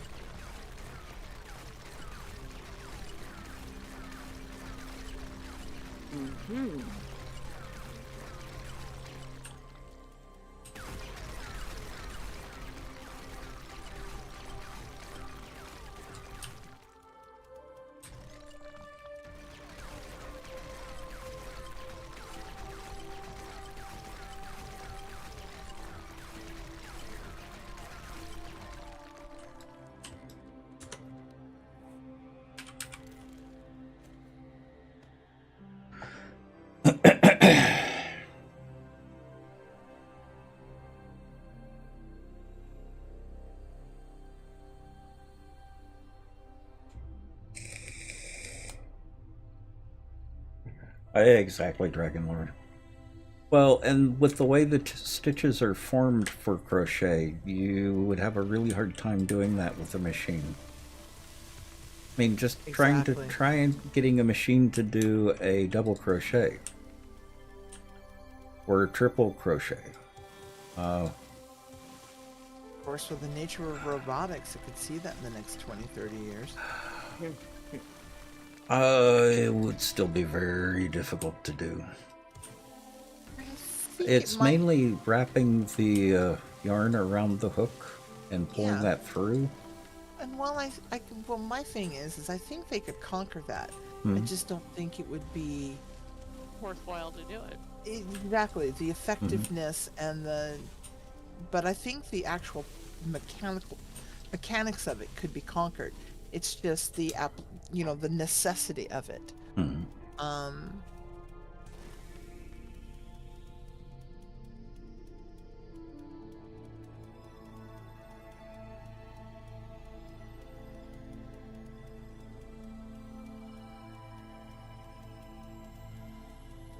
She could do a sweater in a day.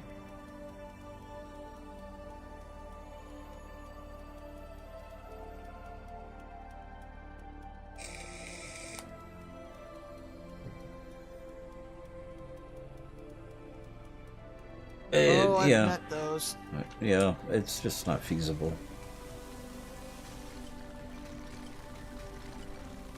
I can't do a sweater in a day, but I can do a nifty pair of socks. I'm not a fast crocheter. Oh, No, I'm not either because I consider it therapy, not. This is how I unwind, not how I. and between eyesight and the neck issues that I've been having, it's going to be a while before I can get back into crochet. That was one of the reasons, actually, I traded out and went and finally got the Japanese style knitting machine, which is really what I should have had in the first place. Oh. They're lighter weight, and because of the way I could sit to it, I could sit with my shoulders back more, and I have the full length of the bed. I mean, I could, if I sat to it dead center, I could throw the carriage either way, not drop the carriage off the bed, and not have to really move my body or my upper shoulders a whole lot because my arms are long enough. And that was a wonderful thing for me.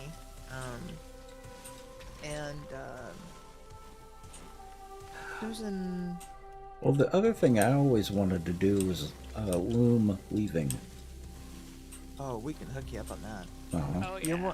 If you ever want to try one of mine, I've got a couple of stand looms you can borrow.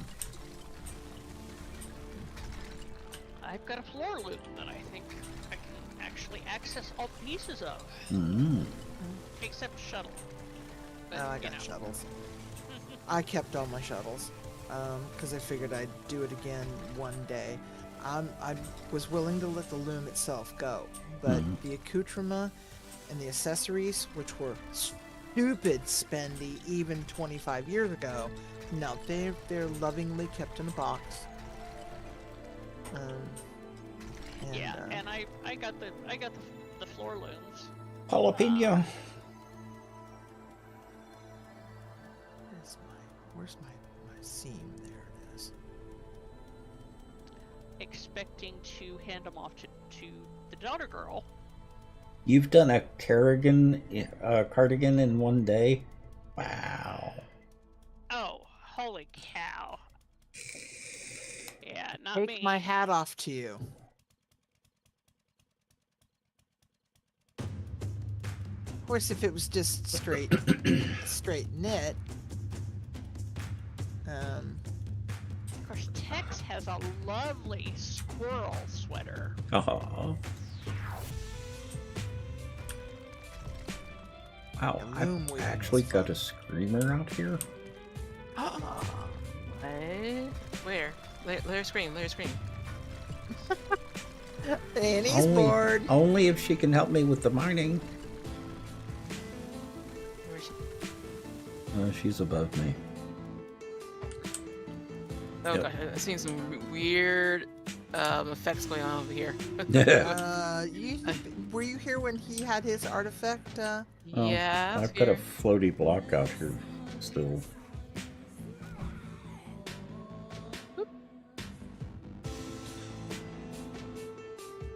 You kinda cheated. How did you cheat? Made it in one piece. Oh, I've done that too. And I love I one-piece still- cardigans. Sorry. You still what? oh, they're no way. I did Zannies, and that was about two Mm-hmm. weeks. You converted a granny square pattern into a hexagon. Nice. The first piece of crochet that I made was a queen size granny square blanket. You just got a book on advanced granny squares, or you and your granny square, or something like that. I got But it's just tired like- of the granny squares, but I do like motif crochets. I do like motif crochets. And well, this was just it. It's because it was granny squares. This is not your grandma's granny square Uh-huh. kind of thing. Because these granny squares were elevated to almost two motif Yeah. granny squares. But they still fell into the category because they were square and they were, not bigger than this 6x6 inch square, had the granny square borders, but the insides were everything from traditional granny squares to flowers Yeah. to, and they were just some really interesting takes on the traditional granny square. And I'm like, I could get behind making some of those. Yeah. Or And- making a sampler blanket out of all of them. And Paula Pena, that's not cheating. That is a legitimate form of creating a cardigan.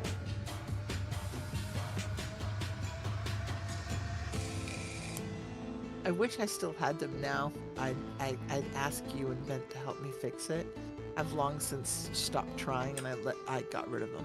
But my mom started to make me a jacket out of silk ties. Mm. And we could never get it fitted right. And then she passed away before we got it finished, but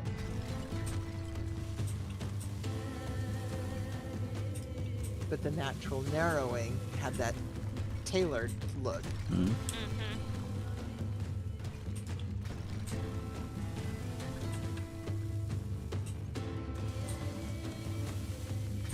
My I've mom still thought got of the that. strangest things. I've still got that blanket somewhere. I've shown it to you before. Of course, the big difference, Paula Pena, with the blanket that I made was the granny squares were about a foot wide. And 3 different colors. Which is still totally a legit way to do it. Yeah. Uh-huh. It was red, black, and gray. I guess Red Heart Yarn has a self-striping yarn that will, when you have to get the tension right. Mm-hmm. But I was watching a video on it today. Will self-stripe a granny square, Mm-hmm. and each skein will make 5 granny squares, and each row then will be a different color. And it takes into account that it gets bigger and bigger, and it makes a 6-inch granny square. I'm like, comes in 20 different colorways, and one of them is this whole matrix kind of black and green. It looks really cool. I'm like, I may actually have to try that, because even if I could never get it to work, the colors are kind of cool, and the color pooling might still be cool if you use it in Annie? something else. You dropped your tree on me. Fine. It builds character. Good answer.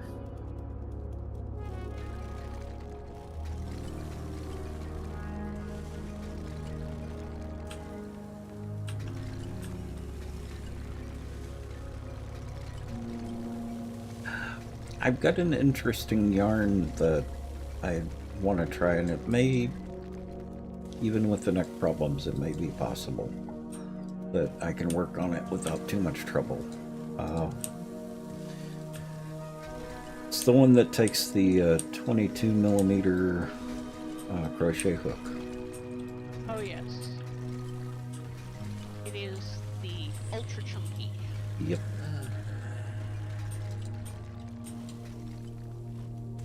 That came from Great Yarns, didn't it?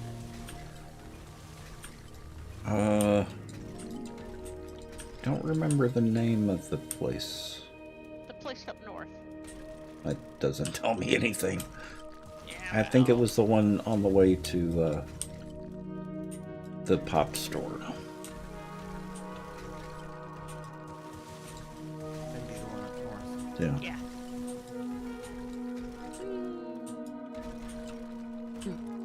And he's having fun. Well, That could be fun. Hang on a minute. Trinket's bush. Two bush ears being special. Well,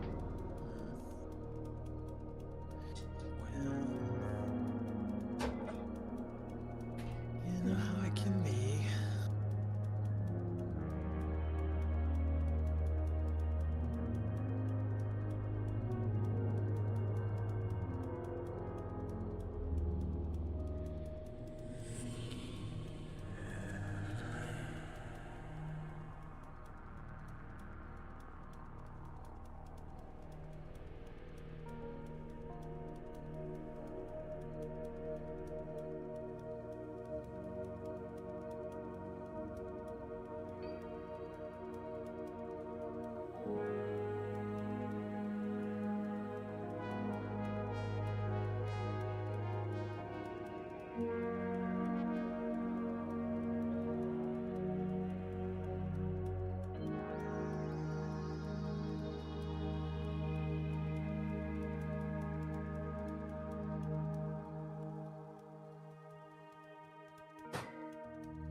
I can't find the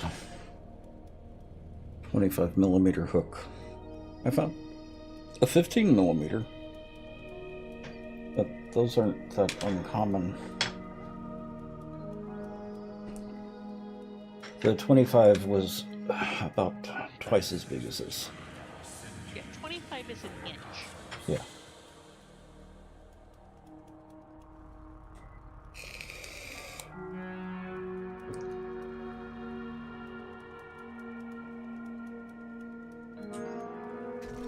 For folk who don't think in metric.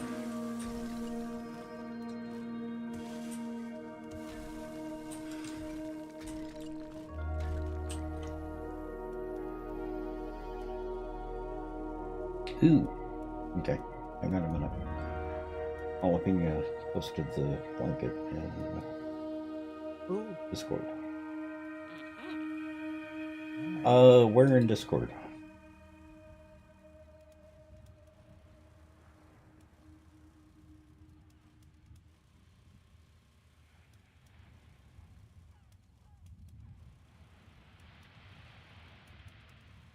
The last race.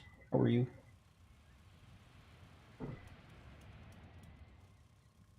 Pictures and media. Was that your Discord or my Discord? Hey, do you have a media? I don't think I have a media. You don't have a media. Yeah. Am I in your Discord, Jalapeno? If not, send me a link. I think I am. I'm in so many different Discords, it's hard to keep track. Oh, I know. I have to go Dragoness. and Ah. call. Oh, so it's in the Dragon's Lair? Yeah. Mm-hmm. Pictures and media. Let's see. There it is. Pictures and media. Pictures and media.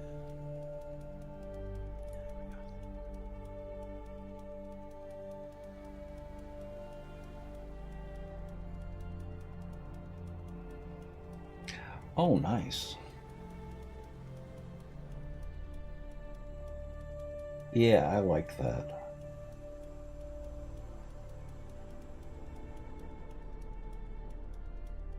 I bet that's awfully warm, though.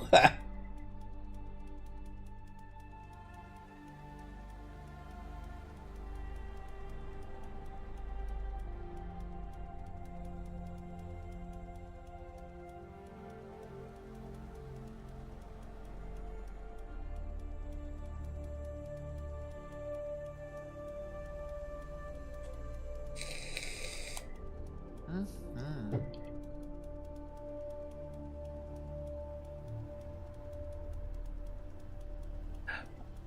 That makes more sense. Made it with the cold of Minnesota in mind.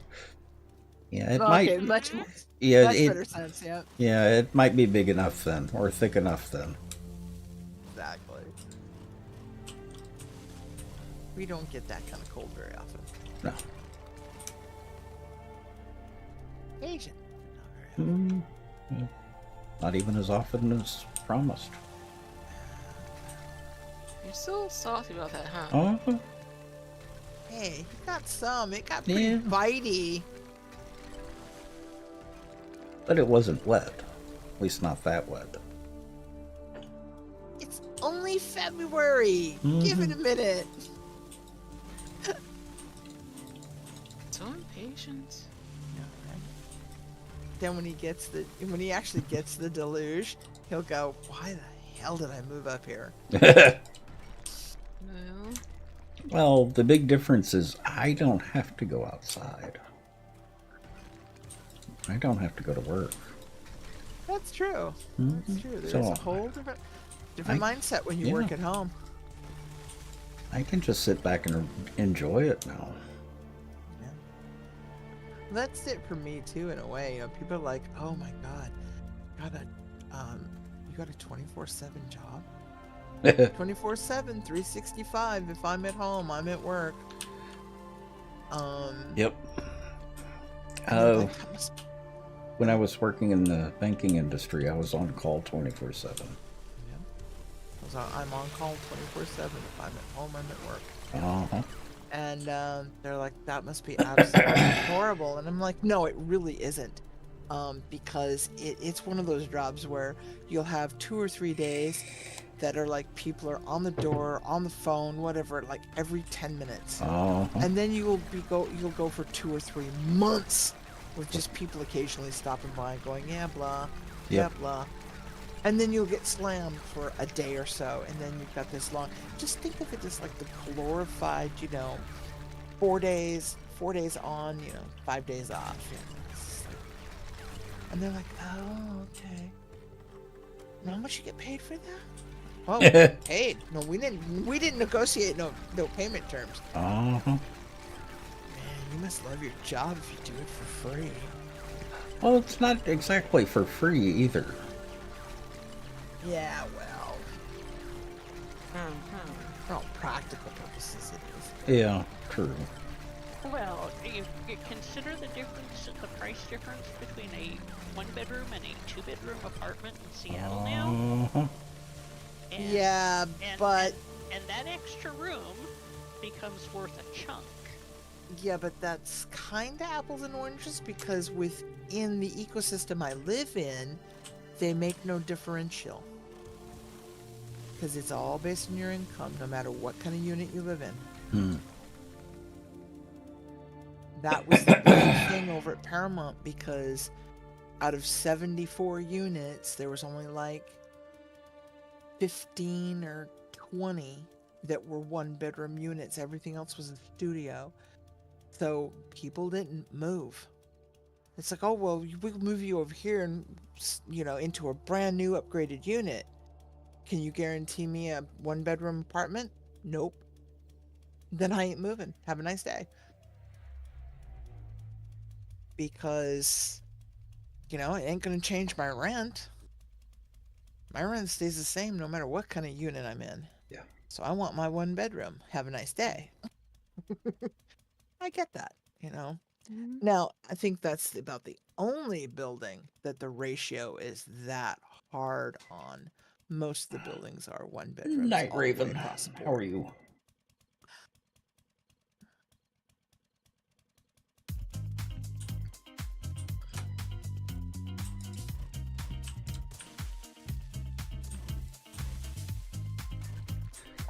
Yeah, the two things I was looking forward to when I moved to Seattle was the cold and the rain.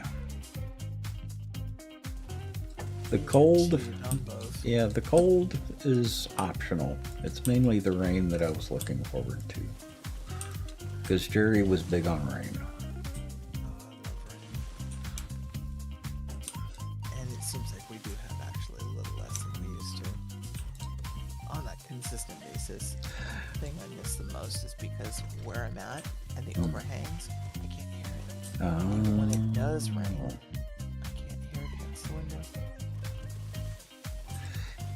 That's one of the problems with this place is the soundproofing is good enough that I can't hear it either. Last rain shower event, I did check to make sure that we weren't having any problems. Good.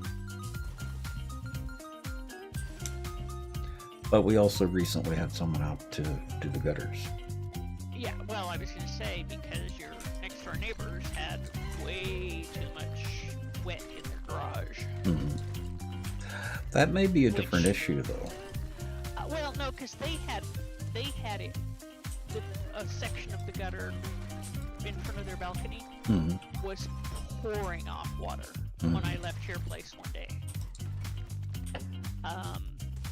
So that was one of the sections that probably needed to be rejoined, repainted or something.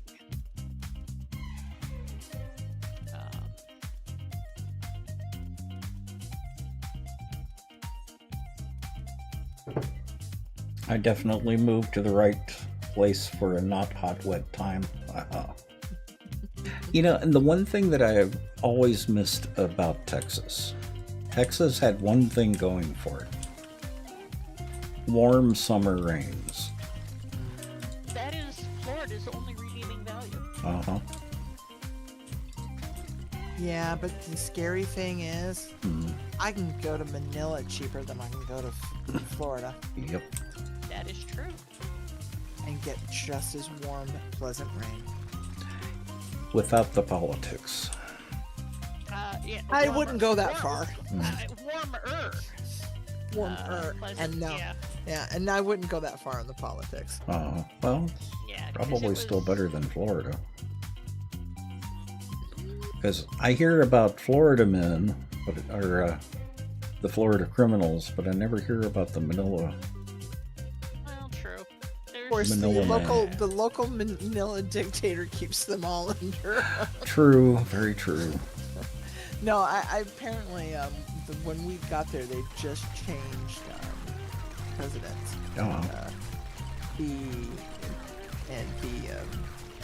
The general consensus was same day, different leader.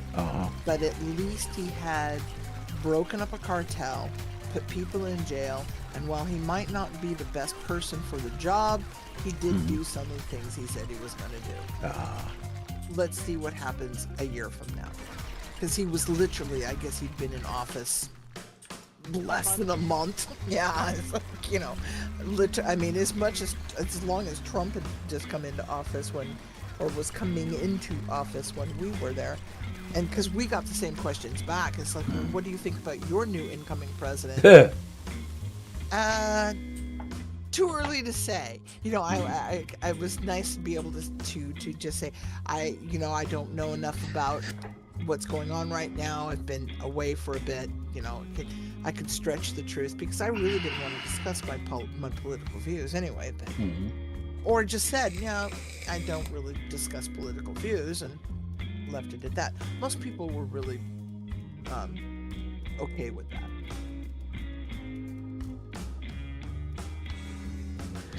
But, and I couldn't help but shake my head at the people that kept saying, well, Trump will grow into the presidency. No, he's not going to. No, a person buys... Yeah. You grow into. No, it's not. You buy a position, you don't grow into it. Now he's... we're not going there. We're not going to politics. Yeah. All he's going to do is raise my blood pressure. Yep. Yep. Don't need to do that. Although, on that note, pets, Mm-hmm. did Ben tell you what Emma said my blood pressure was this last time we were in? I heard what you said. I know. It's like, ooh. Mm-hmm. I'm so happy.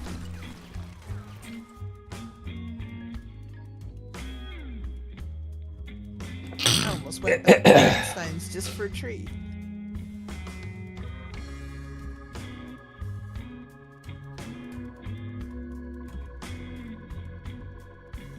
Yeah, I want some cardio candy. Uh-huh. That's the stuff they give you for your what's that test they put you on the treadmill? Stress test.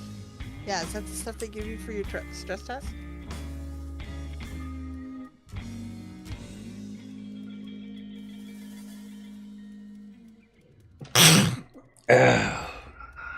Oh, I have good beta blockers. Okay.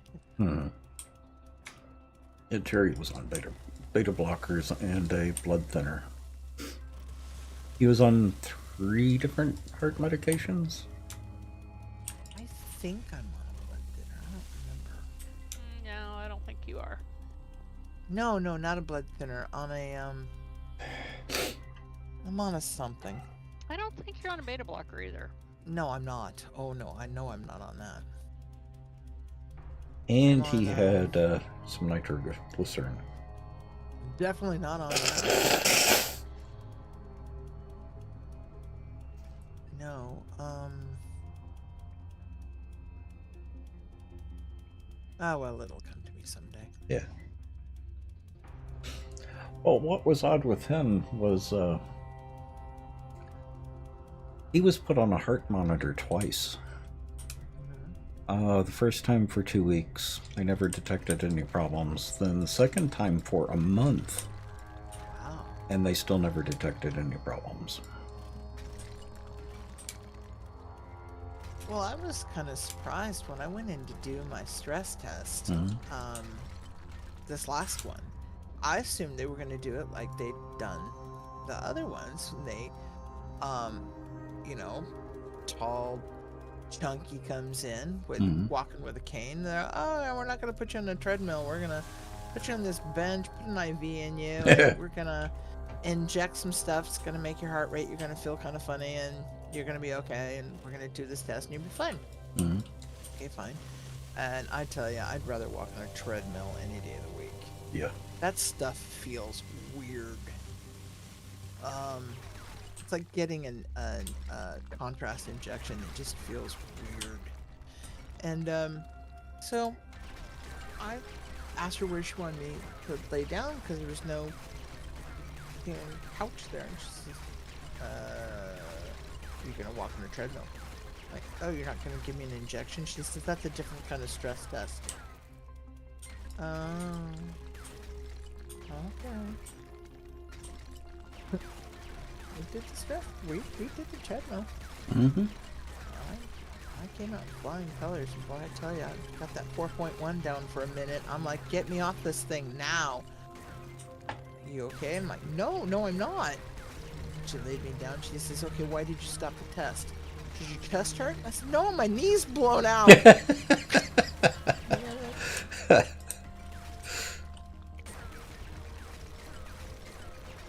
The lady's like, oh, I said, give me my cane.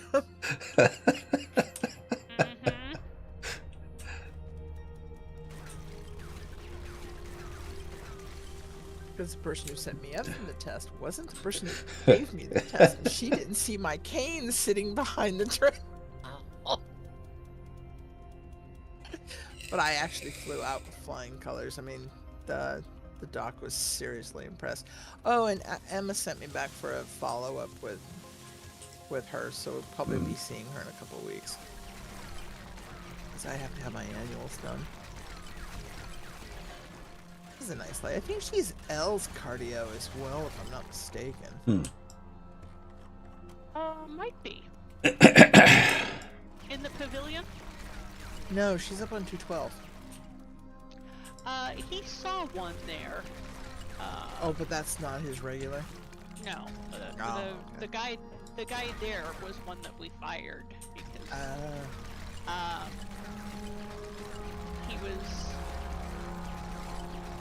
he was one that was, oh well, you just take the diuretics like we instructed you to, they would work, and it's like, no, you don't understand. And I don't see a gentleman. I see a lovely, Same group, but different guy, different guy. person. Yeah, I see this lovely. I don't know if she's Indian or Pakistani, but somewhere in the region. Lovely lady. Shoot. Okay.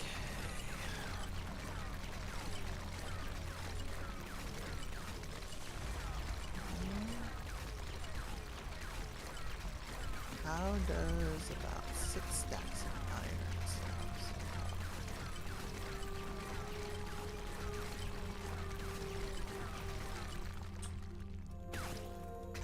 I meant lead. True. Well, I mean, it's not a lot, but it's something. that'll be a fair start for the glass that we need for both the workshop and your place. I tried to find glass in the menu, and I couldn't, in the crafting thingy. Am I crafting it in the wrong place? Because I couldn't find Forge. it. It is crafted in the forge, and it is glass block. I see. Yep. Here, a minute. Do-do-do-do-do.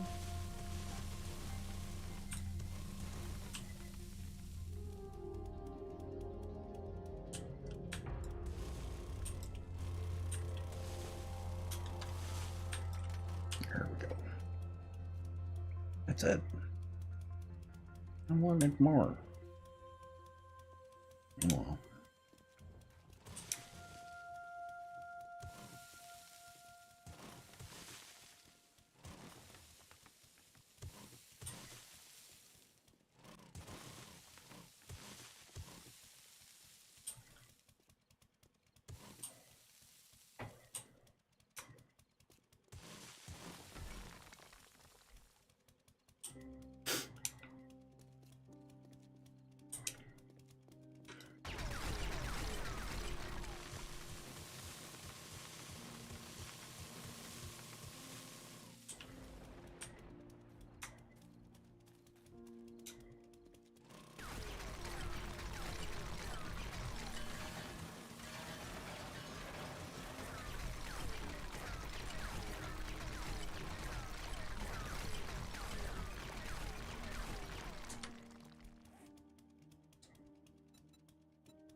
It's for looks.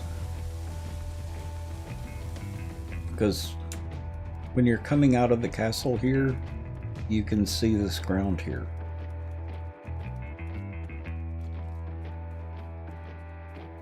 So if I'm coming out of that gate and walking up this road,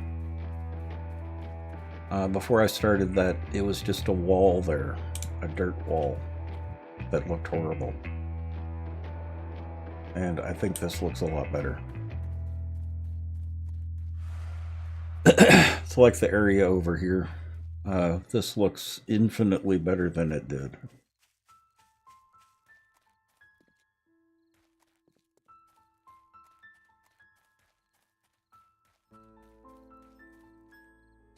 Now, if I could do it so that there wasn't any stair stepping,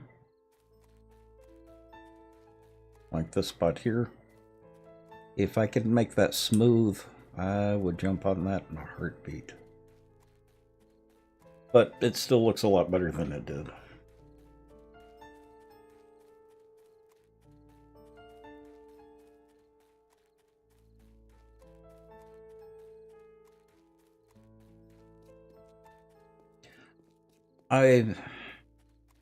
It's like opening up the palette.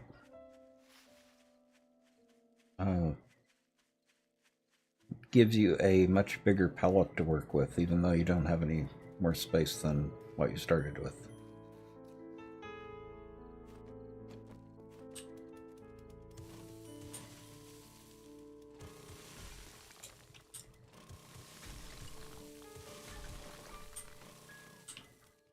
We're not going to be building or anything over here.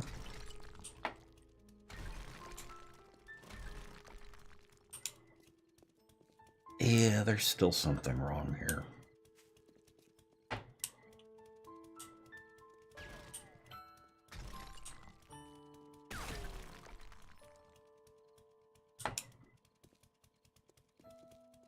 Caveman.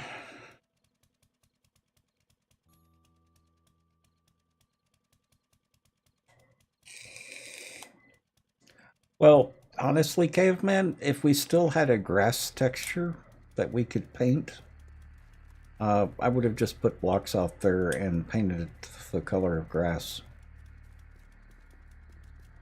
And not have to worry about doing any of the digging.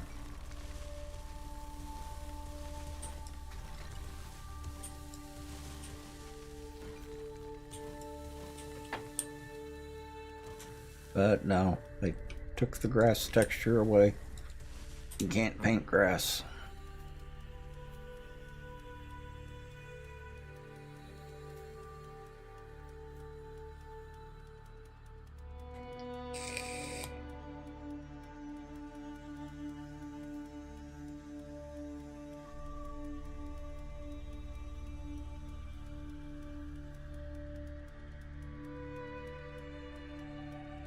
You've been awfully quiet tonight, Dent. Yeah. And I thought I was kind of working on a headache earlier. Oh. I am feeling better, Mhm. but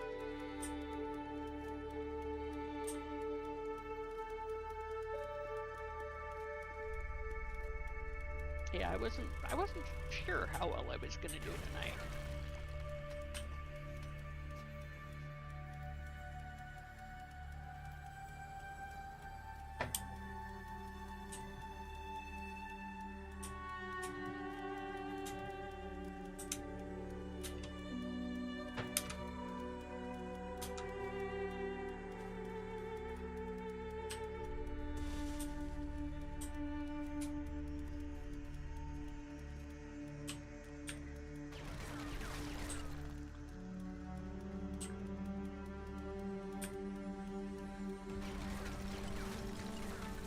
I've had some hanging voxels over here too. Yeah, I don't know what's causing that.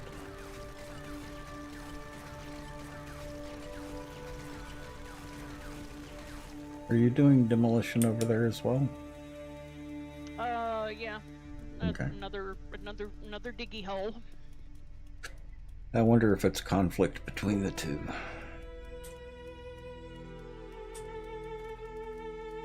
Let me try something real quick. This should have collapsed.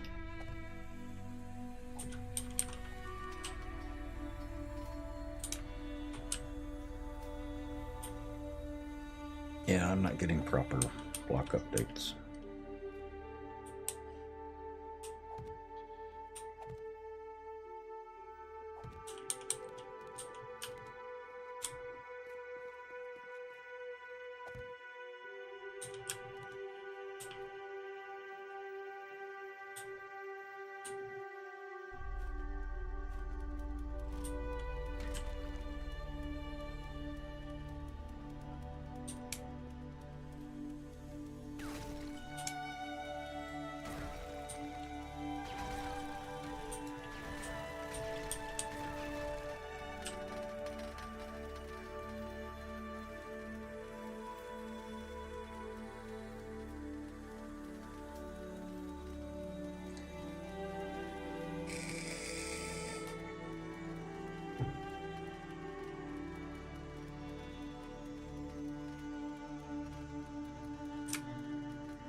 Well, it seems to be working now. Well, I broke one of my hangers on Mm-hmm. with the pickaxe. Mm-hmm. And so we'll see how it goes. Well, things seem to be collapsing properly here now. Well, Was it stopped over there? I only had a couple that there might be another one that I can't really see because you know, in the dark. Mm-hmm.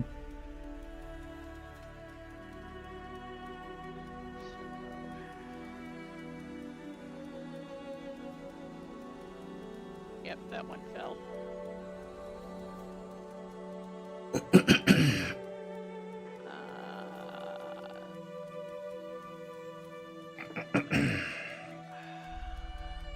Two more that I broke with a pickaxe. Mm-hmm. I don't start any big collapses yet. Let me let this finish first. Oh, I'm not anywhere close to anything big. So Okay. yeah, I am just starting another lead mine. Mm-hmm.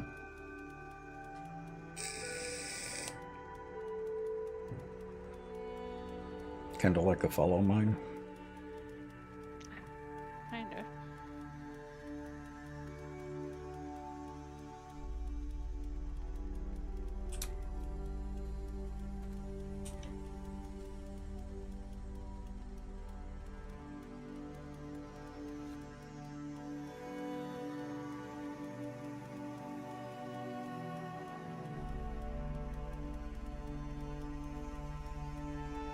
I'm wondering if the floaty blocks you had could have been blocking this. I wonder. I've got a couple more, Mm-hmm. and interestingly, look, most of my floaty blocks Mm-hmm. have been plant matter. Mm-hmm. I just took out two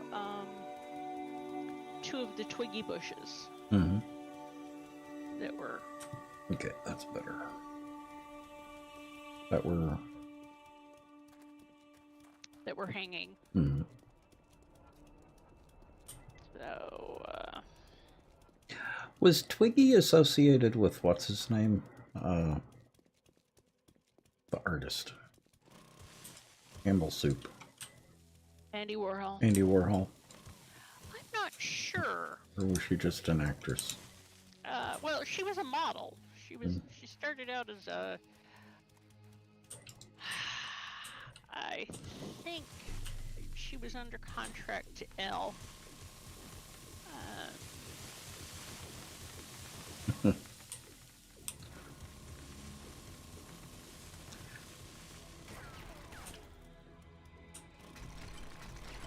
Well, didn't she do some acting, or was she just a did. model? No, Okay. she did do some acting, but she started out as a runway model Yeah. because 6'1" and 115 pounds. I forgot that she was that tall. I think she was that tall. She was very tall. And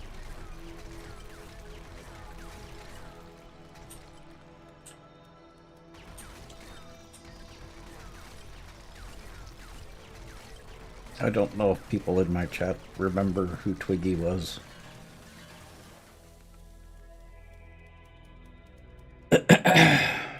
he was associated with, I want to say, some Greenwich Village musician, but I can't remember who. That's what I was trying to remember. I don't think it was Warhol. And yeah, I want to say it might have been Todd Rundgren. Mm-hmm.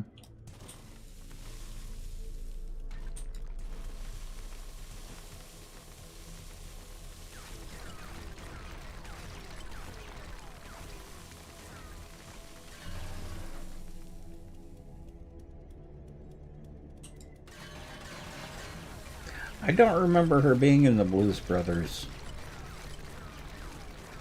The only reason I didn't think people would remember her is because she was just inconsequential. Well, and she was before a great many of our time. Uh-huh.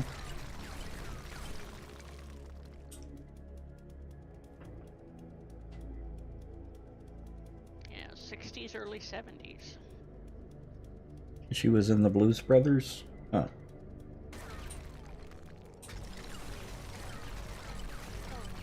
Here, she's 5'6". Huh? Right here, they say that she's 5'6". This might be her current height. Don't know. Well, actually, I think her current height might be -6. I don't think she's around anymore. No. Well, so the English model / actress, right? Mm-hmm. Yep. No, She's still around? Wow. Yes. She's Nice. in her 70s. Good for her.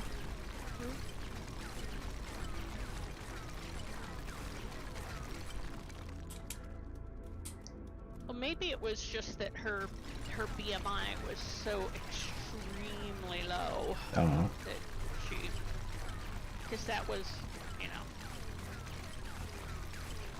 that was the runway thing. Now, Milan Fashion Week Mm-hmm. won't allow models with a BMI less than 18.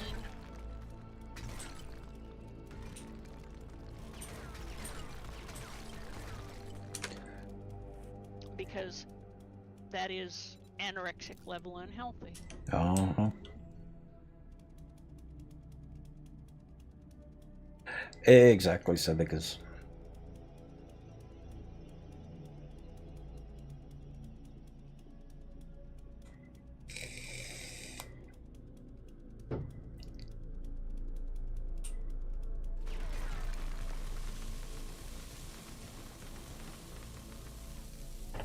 I don't even remember why she came to mind. Wiggy bushes. Oh, that's what I'm thinking, but I think it may have been something else. From the bushes. The Twiggies everywhere. Mm-hmm.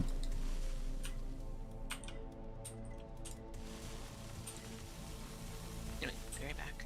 Okay.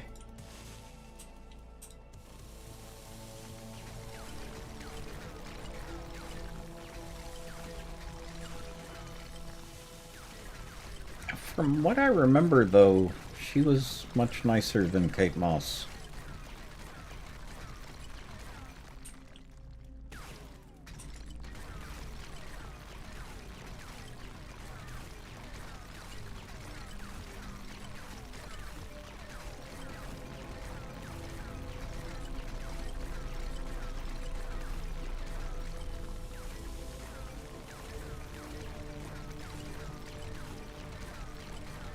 Oh, that's interesting.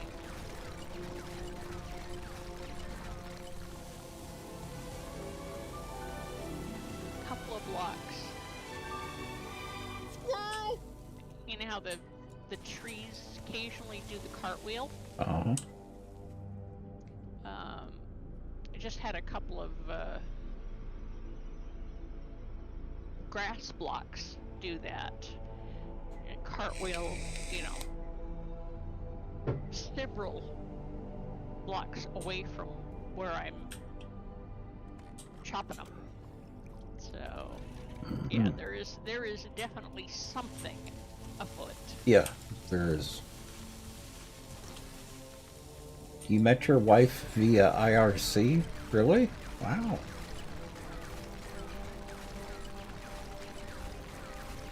I've met a couple of temporary boyfriends through IRC. Lasted at least a night.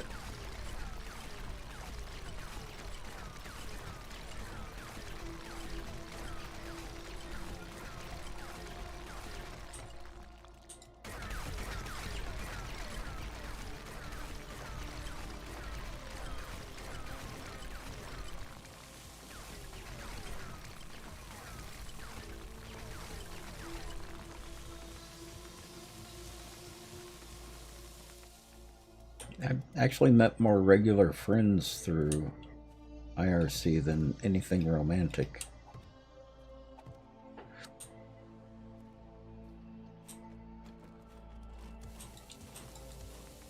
I did meet a couple of folk that I dated on the IRC, but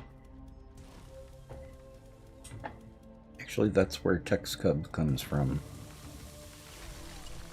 I've had TextCub as at least part of my online name since the IRC days. yes, I did pick up somewhat then until the mid-90s Mm-hmm. as an online.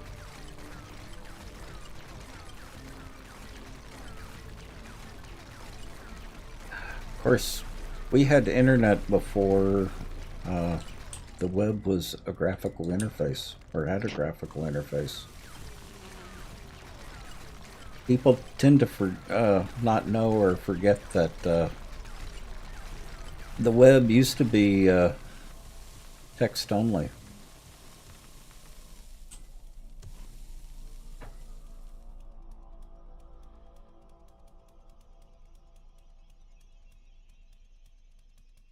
Back in the old days when we actually- geezers were young. Jalapeno, you're actually using IRC right now as you're chatting, because Twitch chat is based on IRC.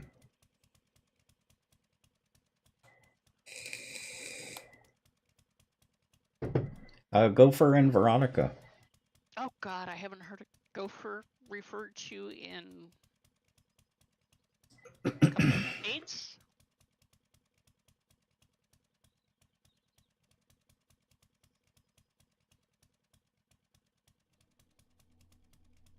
Well, IRC is a technology, and it's still used by a lot of chat.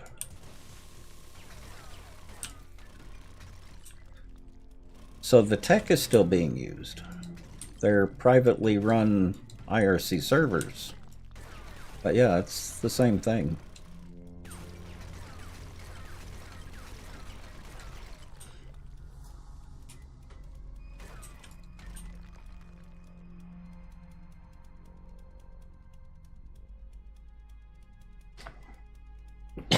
They've had to update the security several times.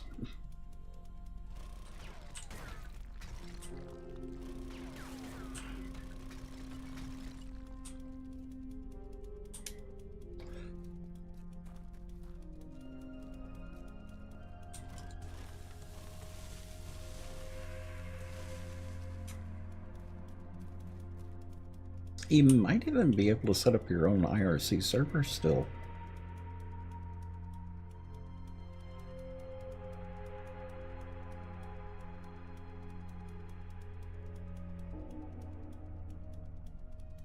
Probably.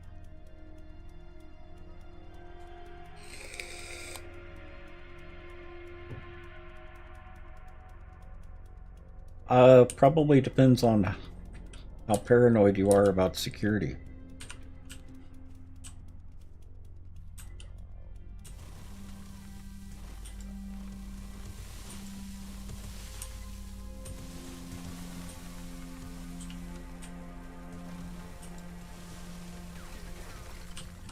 That's not what I want.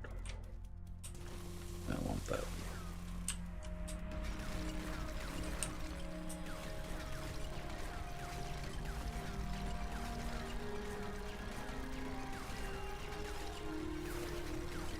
That's fine, Caribbean.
And your pie. Uh-huh.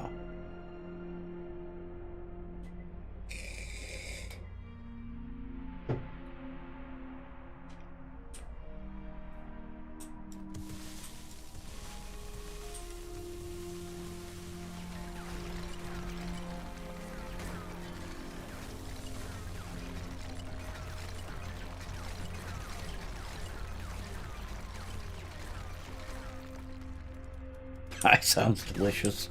Uh-huh.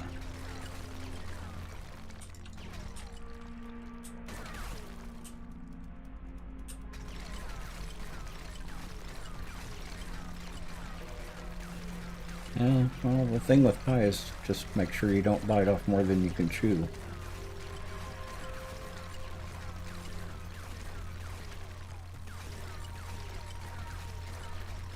I think it would be a little crunchy.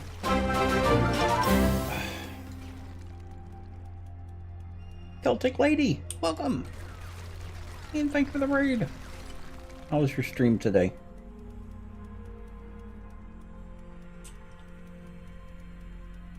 Yeah, I know, I intentionally misread it.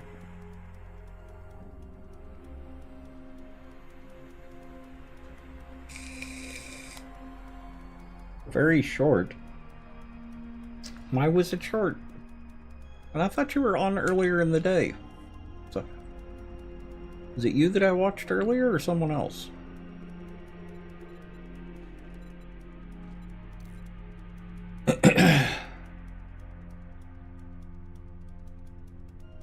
And if y'all haven't followed Celtic Lady, fell asleep right after work. You're up late for you. Oh, okay. If you haven't followed her, please do. A wonderful streamer. I did finally catch some of your stream, either... I don't remember when it was now. I thought it was earlier today. Was it yesterday?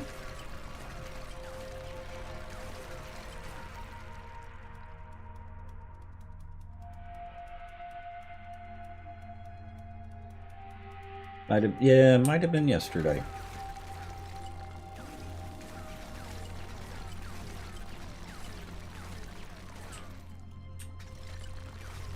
Time morphs oddly. Oh? Time morphs oddly.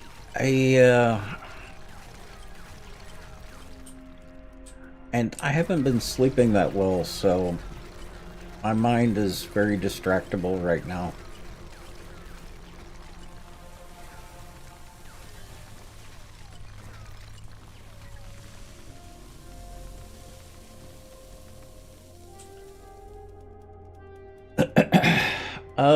I'm actually just landscaping.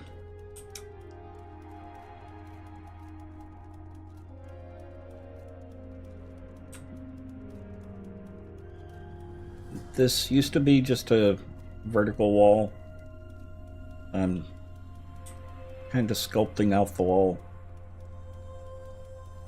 I didn't realize it was going to take this long. I should have known that it would take this long, but it looked so small to begin with. Yeah. I didn't plan on that hill being so big.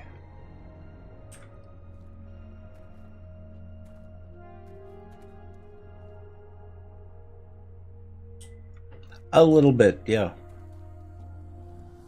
Well, this over here will look like the part over here.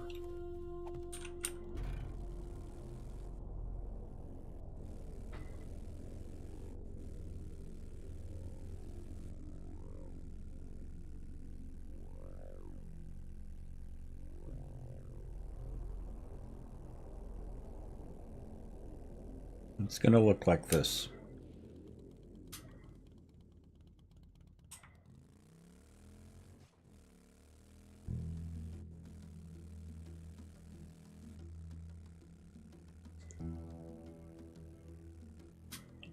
And this one I did because this area was looking so cramped.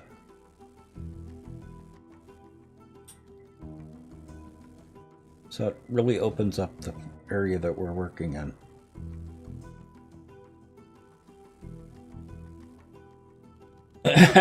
It's about the size of 2 or 3, maybe 4 football stadiums. Well, football fields.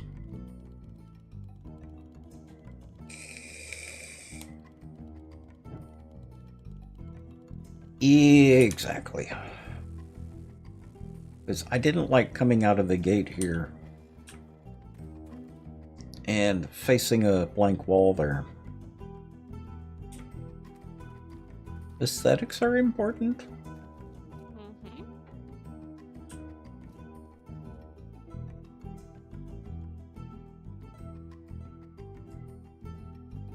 Mm-hmm. Yeah, it does.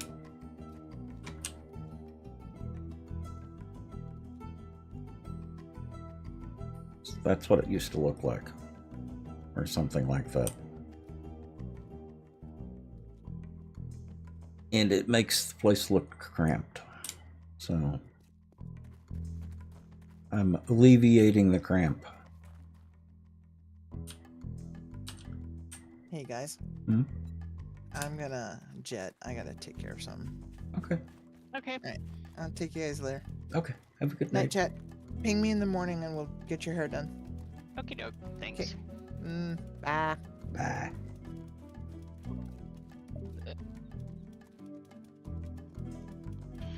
No, I miss Caribbean.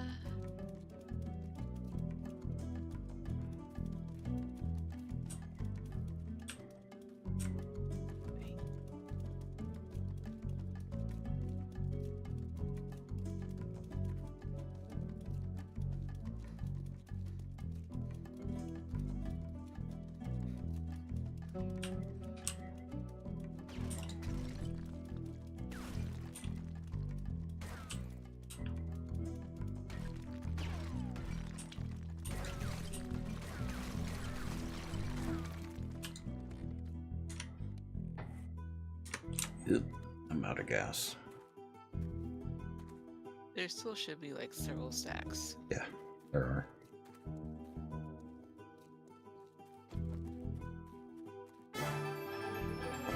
Whoa! Now that is nuts. And Paul, thank you for the bits. Much appreciated.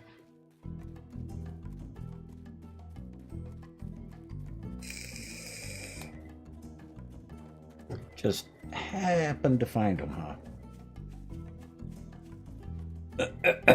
Survived a couple encounters where he should have died. Only to be done in today by infection over... Yeah. That infection is too much early game. Way too much early game.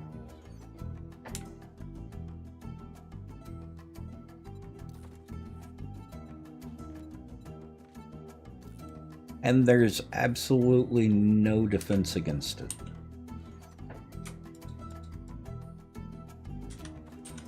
Because you can get infected just by a little bitty scrape from a zombie.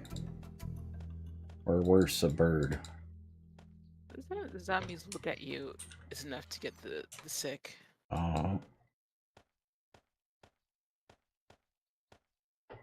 The birds and dogs are much worse. It's like, oh, look, a dog. Oh, great. Now I'm sick. Yep.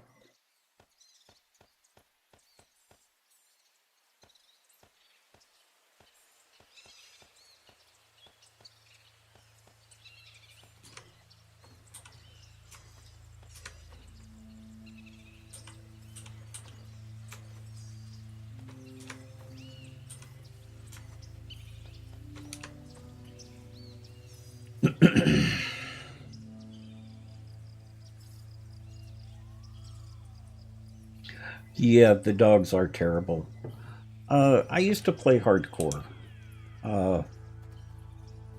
Back in 15, 16, something like that. And I would get up to about day 20 and get a small dog horde and get killed by dogs. That was my biggest nemesis at the time. I quit doing the hardcore because I didn't want to get burned out, which I was getting close to. So I switched over to building, and I've been able to maintain with 7 days to die since then.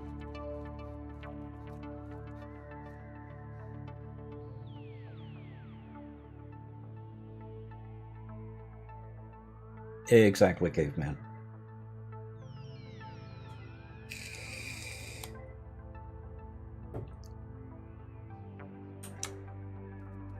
It probably would have worked better if I had several games that I was playing. I forgot to get gas. Dang it.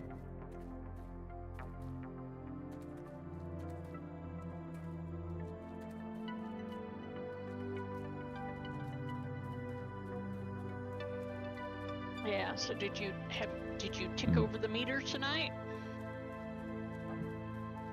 That should have actually been... No, that would have been tonight, wouldn't it? Yep.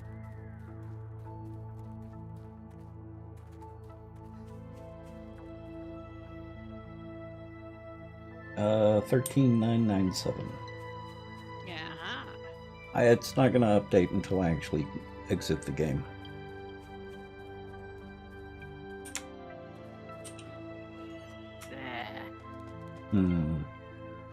Nothing. Mm-hmm. Decision made. Oh, yeah. Quit opening the console. Is the cat catting again? Mm-hmm. Cat is catting again.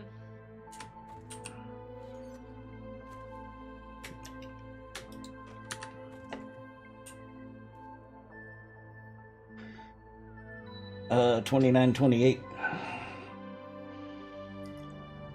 Well, I've been streaming it since Alpha 15. So I can't help but rack up the numbers like that. Still not nearly as many hours as I have in Minecraft. Last I checked in Minecraft, or calculated in Minecraft, I had over 16,000 hours in Minecraft.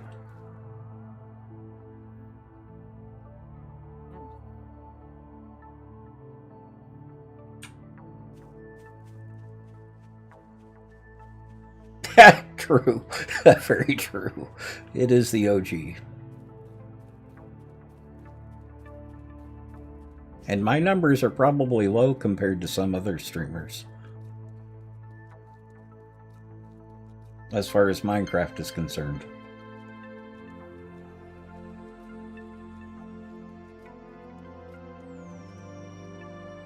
Well, just keep playing it and you'll eventually get those numbers too. Especially with streaming it. Wise.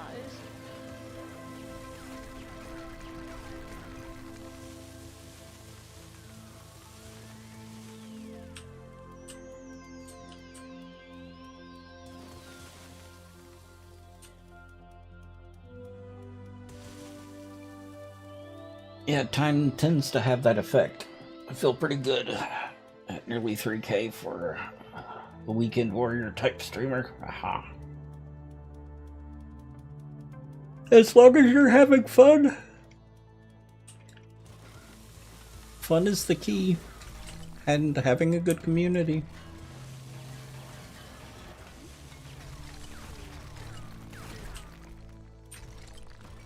I'm here more for the community and just for having fun. And, building really amazing things. I will that too. But that's the having fun. Or at least cracking the whip and have any build of things.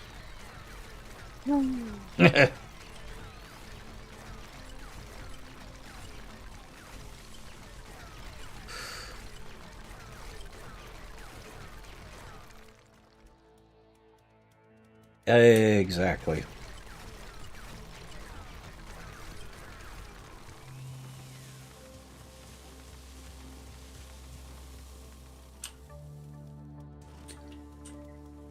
If this ever stops being fun, I will either switch to a different game or retire from streaming, but I don't see the retiring happening for a very long time. Because we've got a really good community here.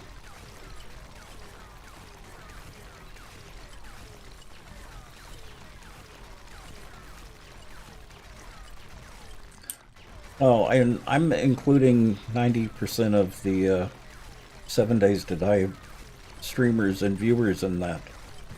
Because the 7 Days to Die people are some of the nicest people that you can run into. Especially on Twitch.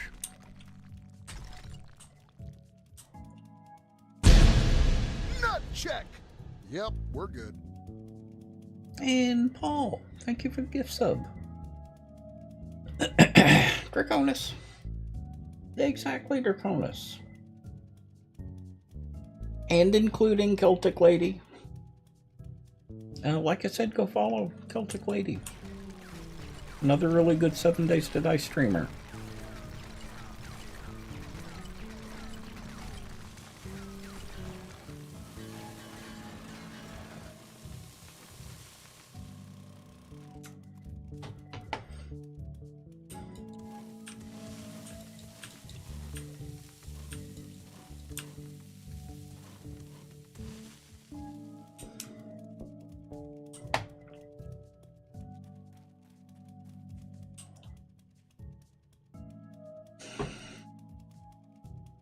Yeah, they are.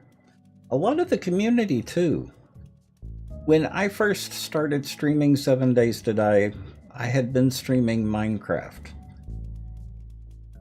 So, the first time I had someone come in and ask me why I was doing something a certain way, I expected it to be kind of like with Minecraft, with them telling me I was doing it wrong and I should do it their way. But their response was just simply cool. It was cool the way I was doing it, so.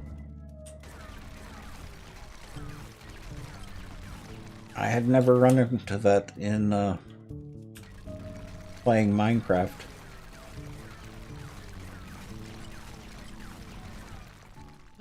Bet your life. You just like to watch the streams because it's relaxing. So what's the objective? This is just for landscaping. I didn't like coming out of the castle and seeing a flat wall in front of me. Have you seen the castle, Bet Your Life? That building over there?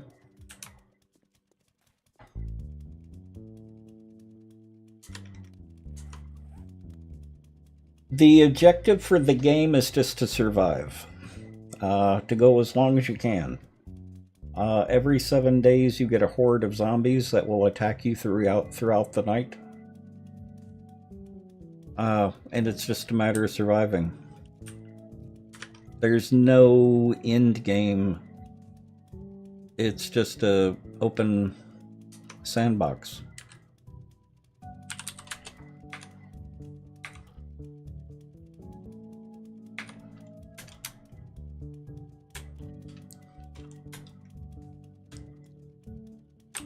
So this side over here will look like this side over here.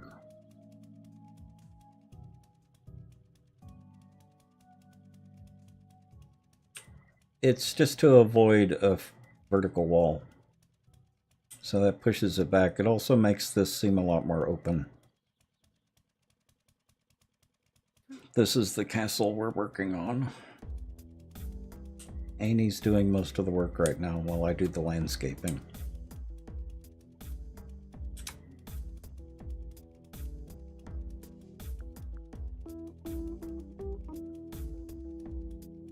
This is done in survival, so we're gathering all the resources, fighting all the zombies, doing Horde Night every 7 days. So this is not a creative build.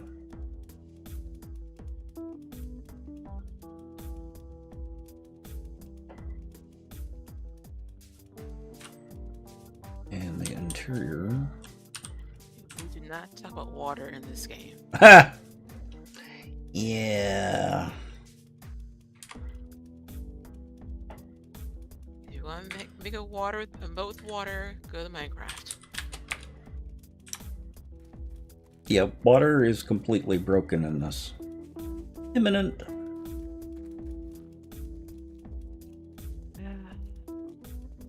Rip water. We knew thee well. So this is the inner courtyard, or one of the inner courtyards. Yeah, first one. The first inner courtyard.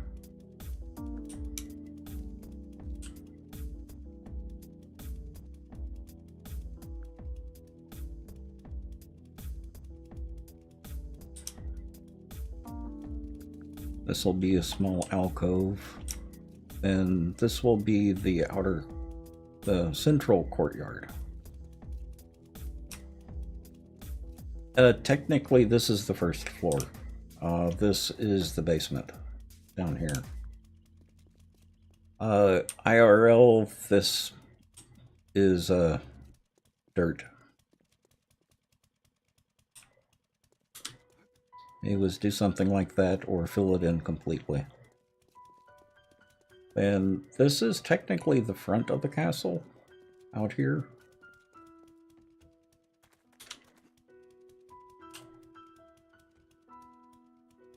This will be the main entrance and exit.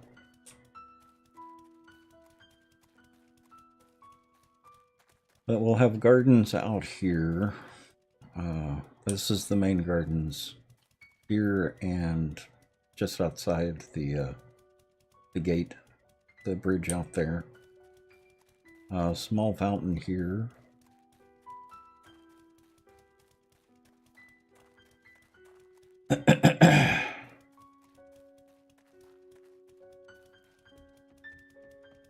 Oh, and Bet Your Life, if you look in the description... Oh, we've got a horde over here, Annie.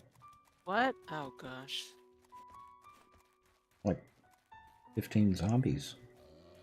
Holy cow. Hey! Oi.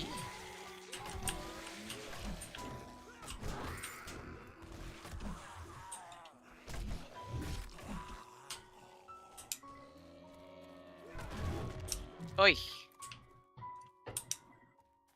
Mine.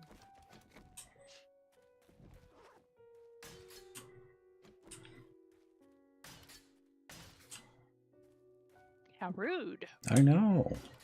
And in the middle of a tour. I mean, how dare they? I'm trying to show this off. And no tickets. Mm-hmm. So, about your life, like I was saying, if you look in the description, there's a Wikipedia link. That takes you to the real castle that this is based on.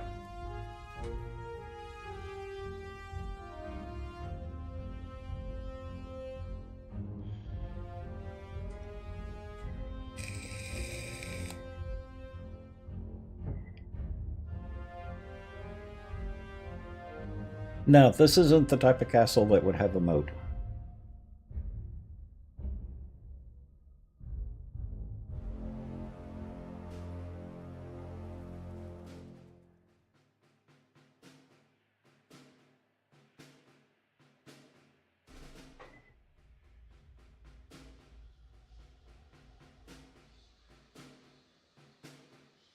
They're completely ignoring your stairs and ladders nowadays? Huh.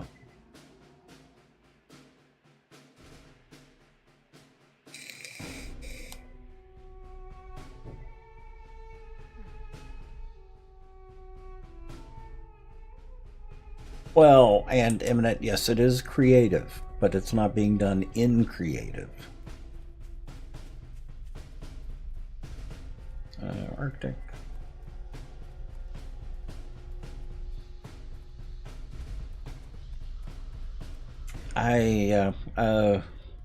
Mojang has updated water several times.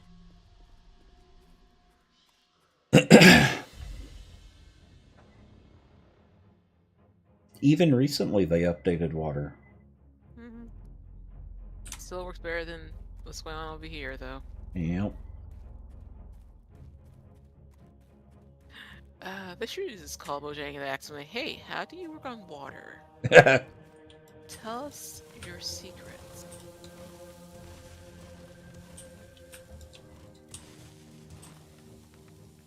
I think the Fun Pimps have kind of given up on water, haven't they?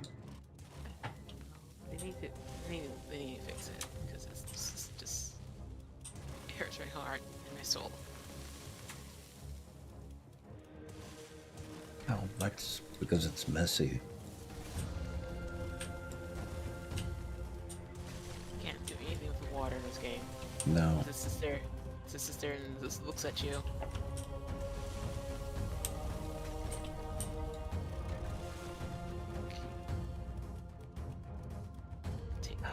I don't know if I would go that far, Bet Your Life.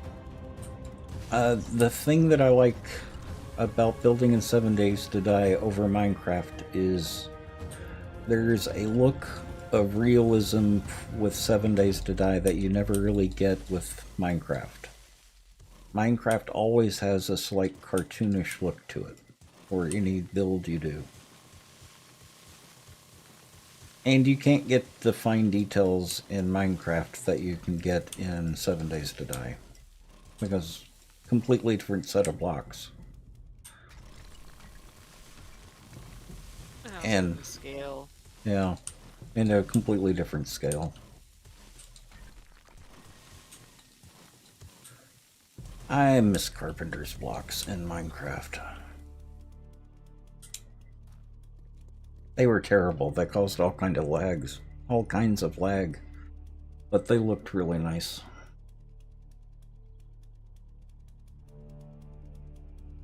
Building in Minecraft can be fun though. I like building Minecraft. Mm-hmm.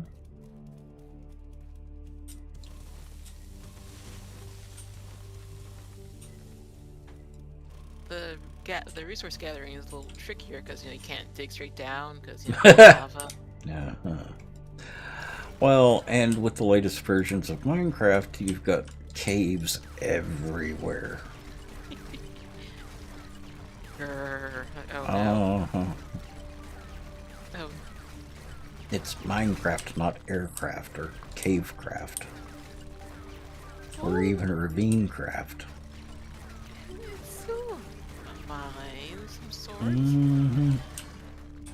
just, watch out for that first step. You might fall like blocks down an underground ravine.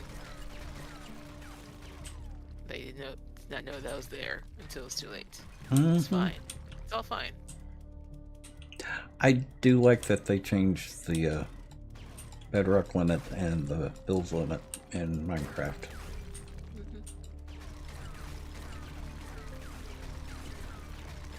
But making it so that the higher you go, the better chance you have of finding iron is kind of silly. Yeah. Okay, so can I put this block here?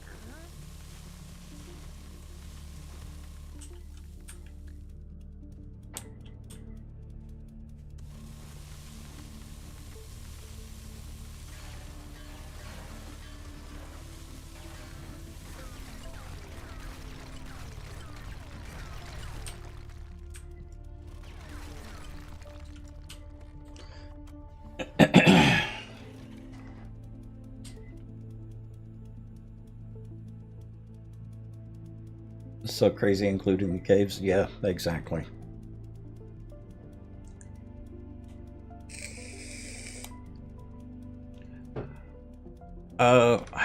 What I'm hoping is to find a mod for Minecraft that eliminates caves and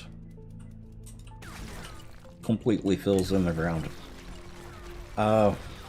What I have considered is doing some type of flat world in custom generation that includes everything and makes it deep. That's what I would be happiest with. Because the mod that I enjoy the most in Minecraft is Stone Block.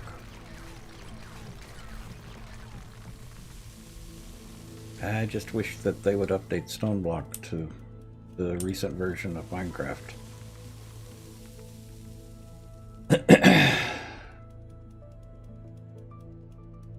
Without touching the structures. That's kind of what I'm going to be looking for eventually, imminent.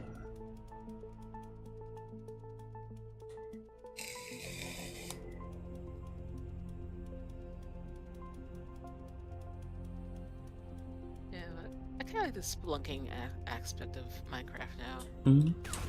It's like Terraria. Yeah. It's just way too many caves.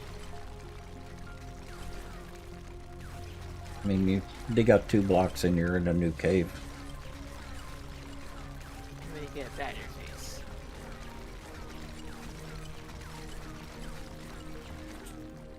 And then I felt bad when I actually accidentally hit a bat. It says a little squeak.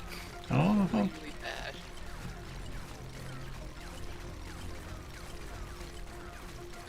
Exactly, imminent.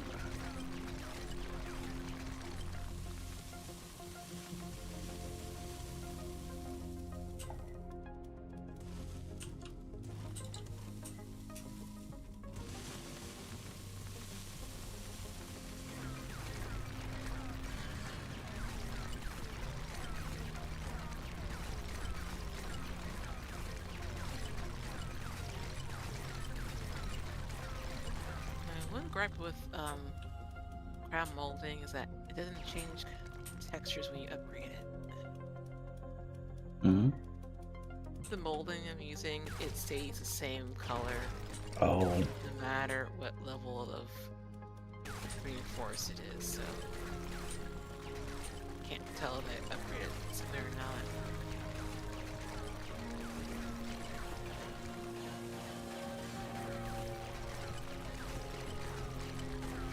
Oh, yeah, check. Do they think the windows look? Square Huh? windows. Square windows. Mm-hmm. Do you like the way they look? Yeah. It's the best I could do, because, like, block mechanics. It's alright. You want it. I thought it was a very good solution.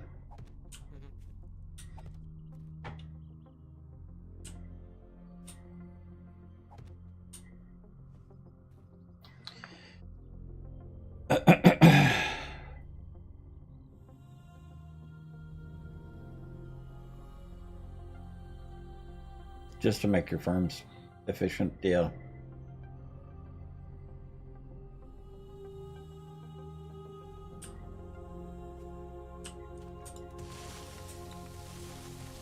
It's funny, with stone block, I'll play it up until I finish all of the chickens, and I've got an either refined storage or an ME system, and then I kind of lose interest and start a new world.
I think I'm about ready to call it a night. Yeah, you get there.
So let me know when y'all are ready. Okay. Ready when you are. I was already at the workshop Mm. emptying pockets and stoking forges, so Oh. all they have when we load in tomorrow, we'll just have to light them off. Mm-hmm.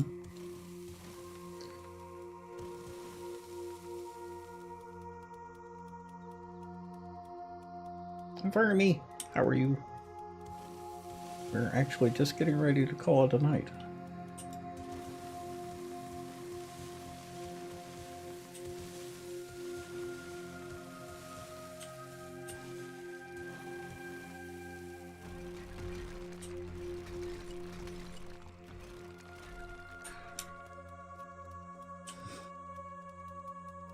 Okay, well, let me let chat go, and I will be right back. Okie doke. Happy time zone, chat. Hey, chat. Okay, I appreciate everyone coming out. I'll see y'all tomorrow. Draconis, Vermy, Imminent, Sebicas, Paul, and everyone else. And Bet Your Life on YouTube. Hope y'all have a good night. I will see y'all tomorrow at 5 p.m. Pacific Standard Time as usual. Monard, have a good night.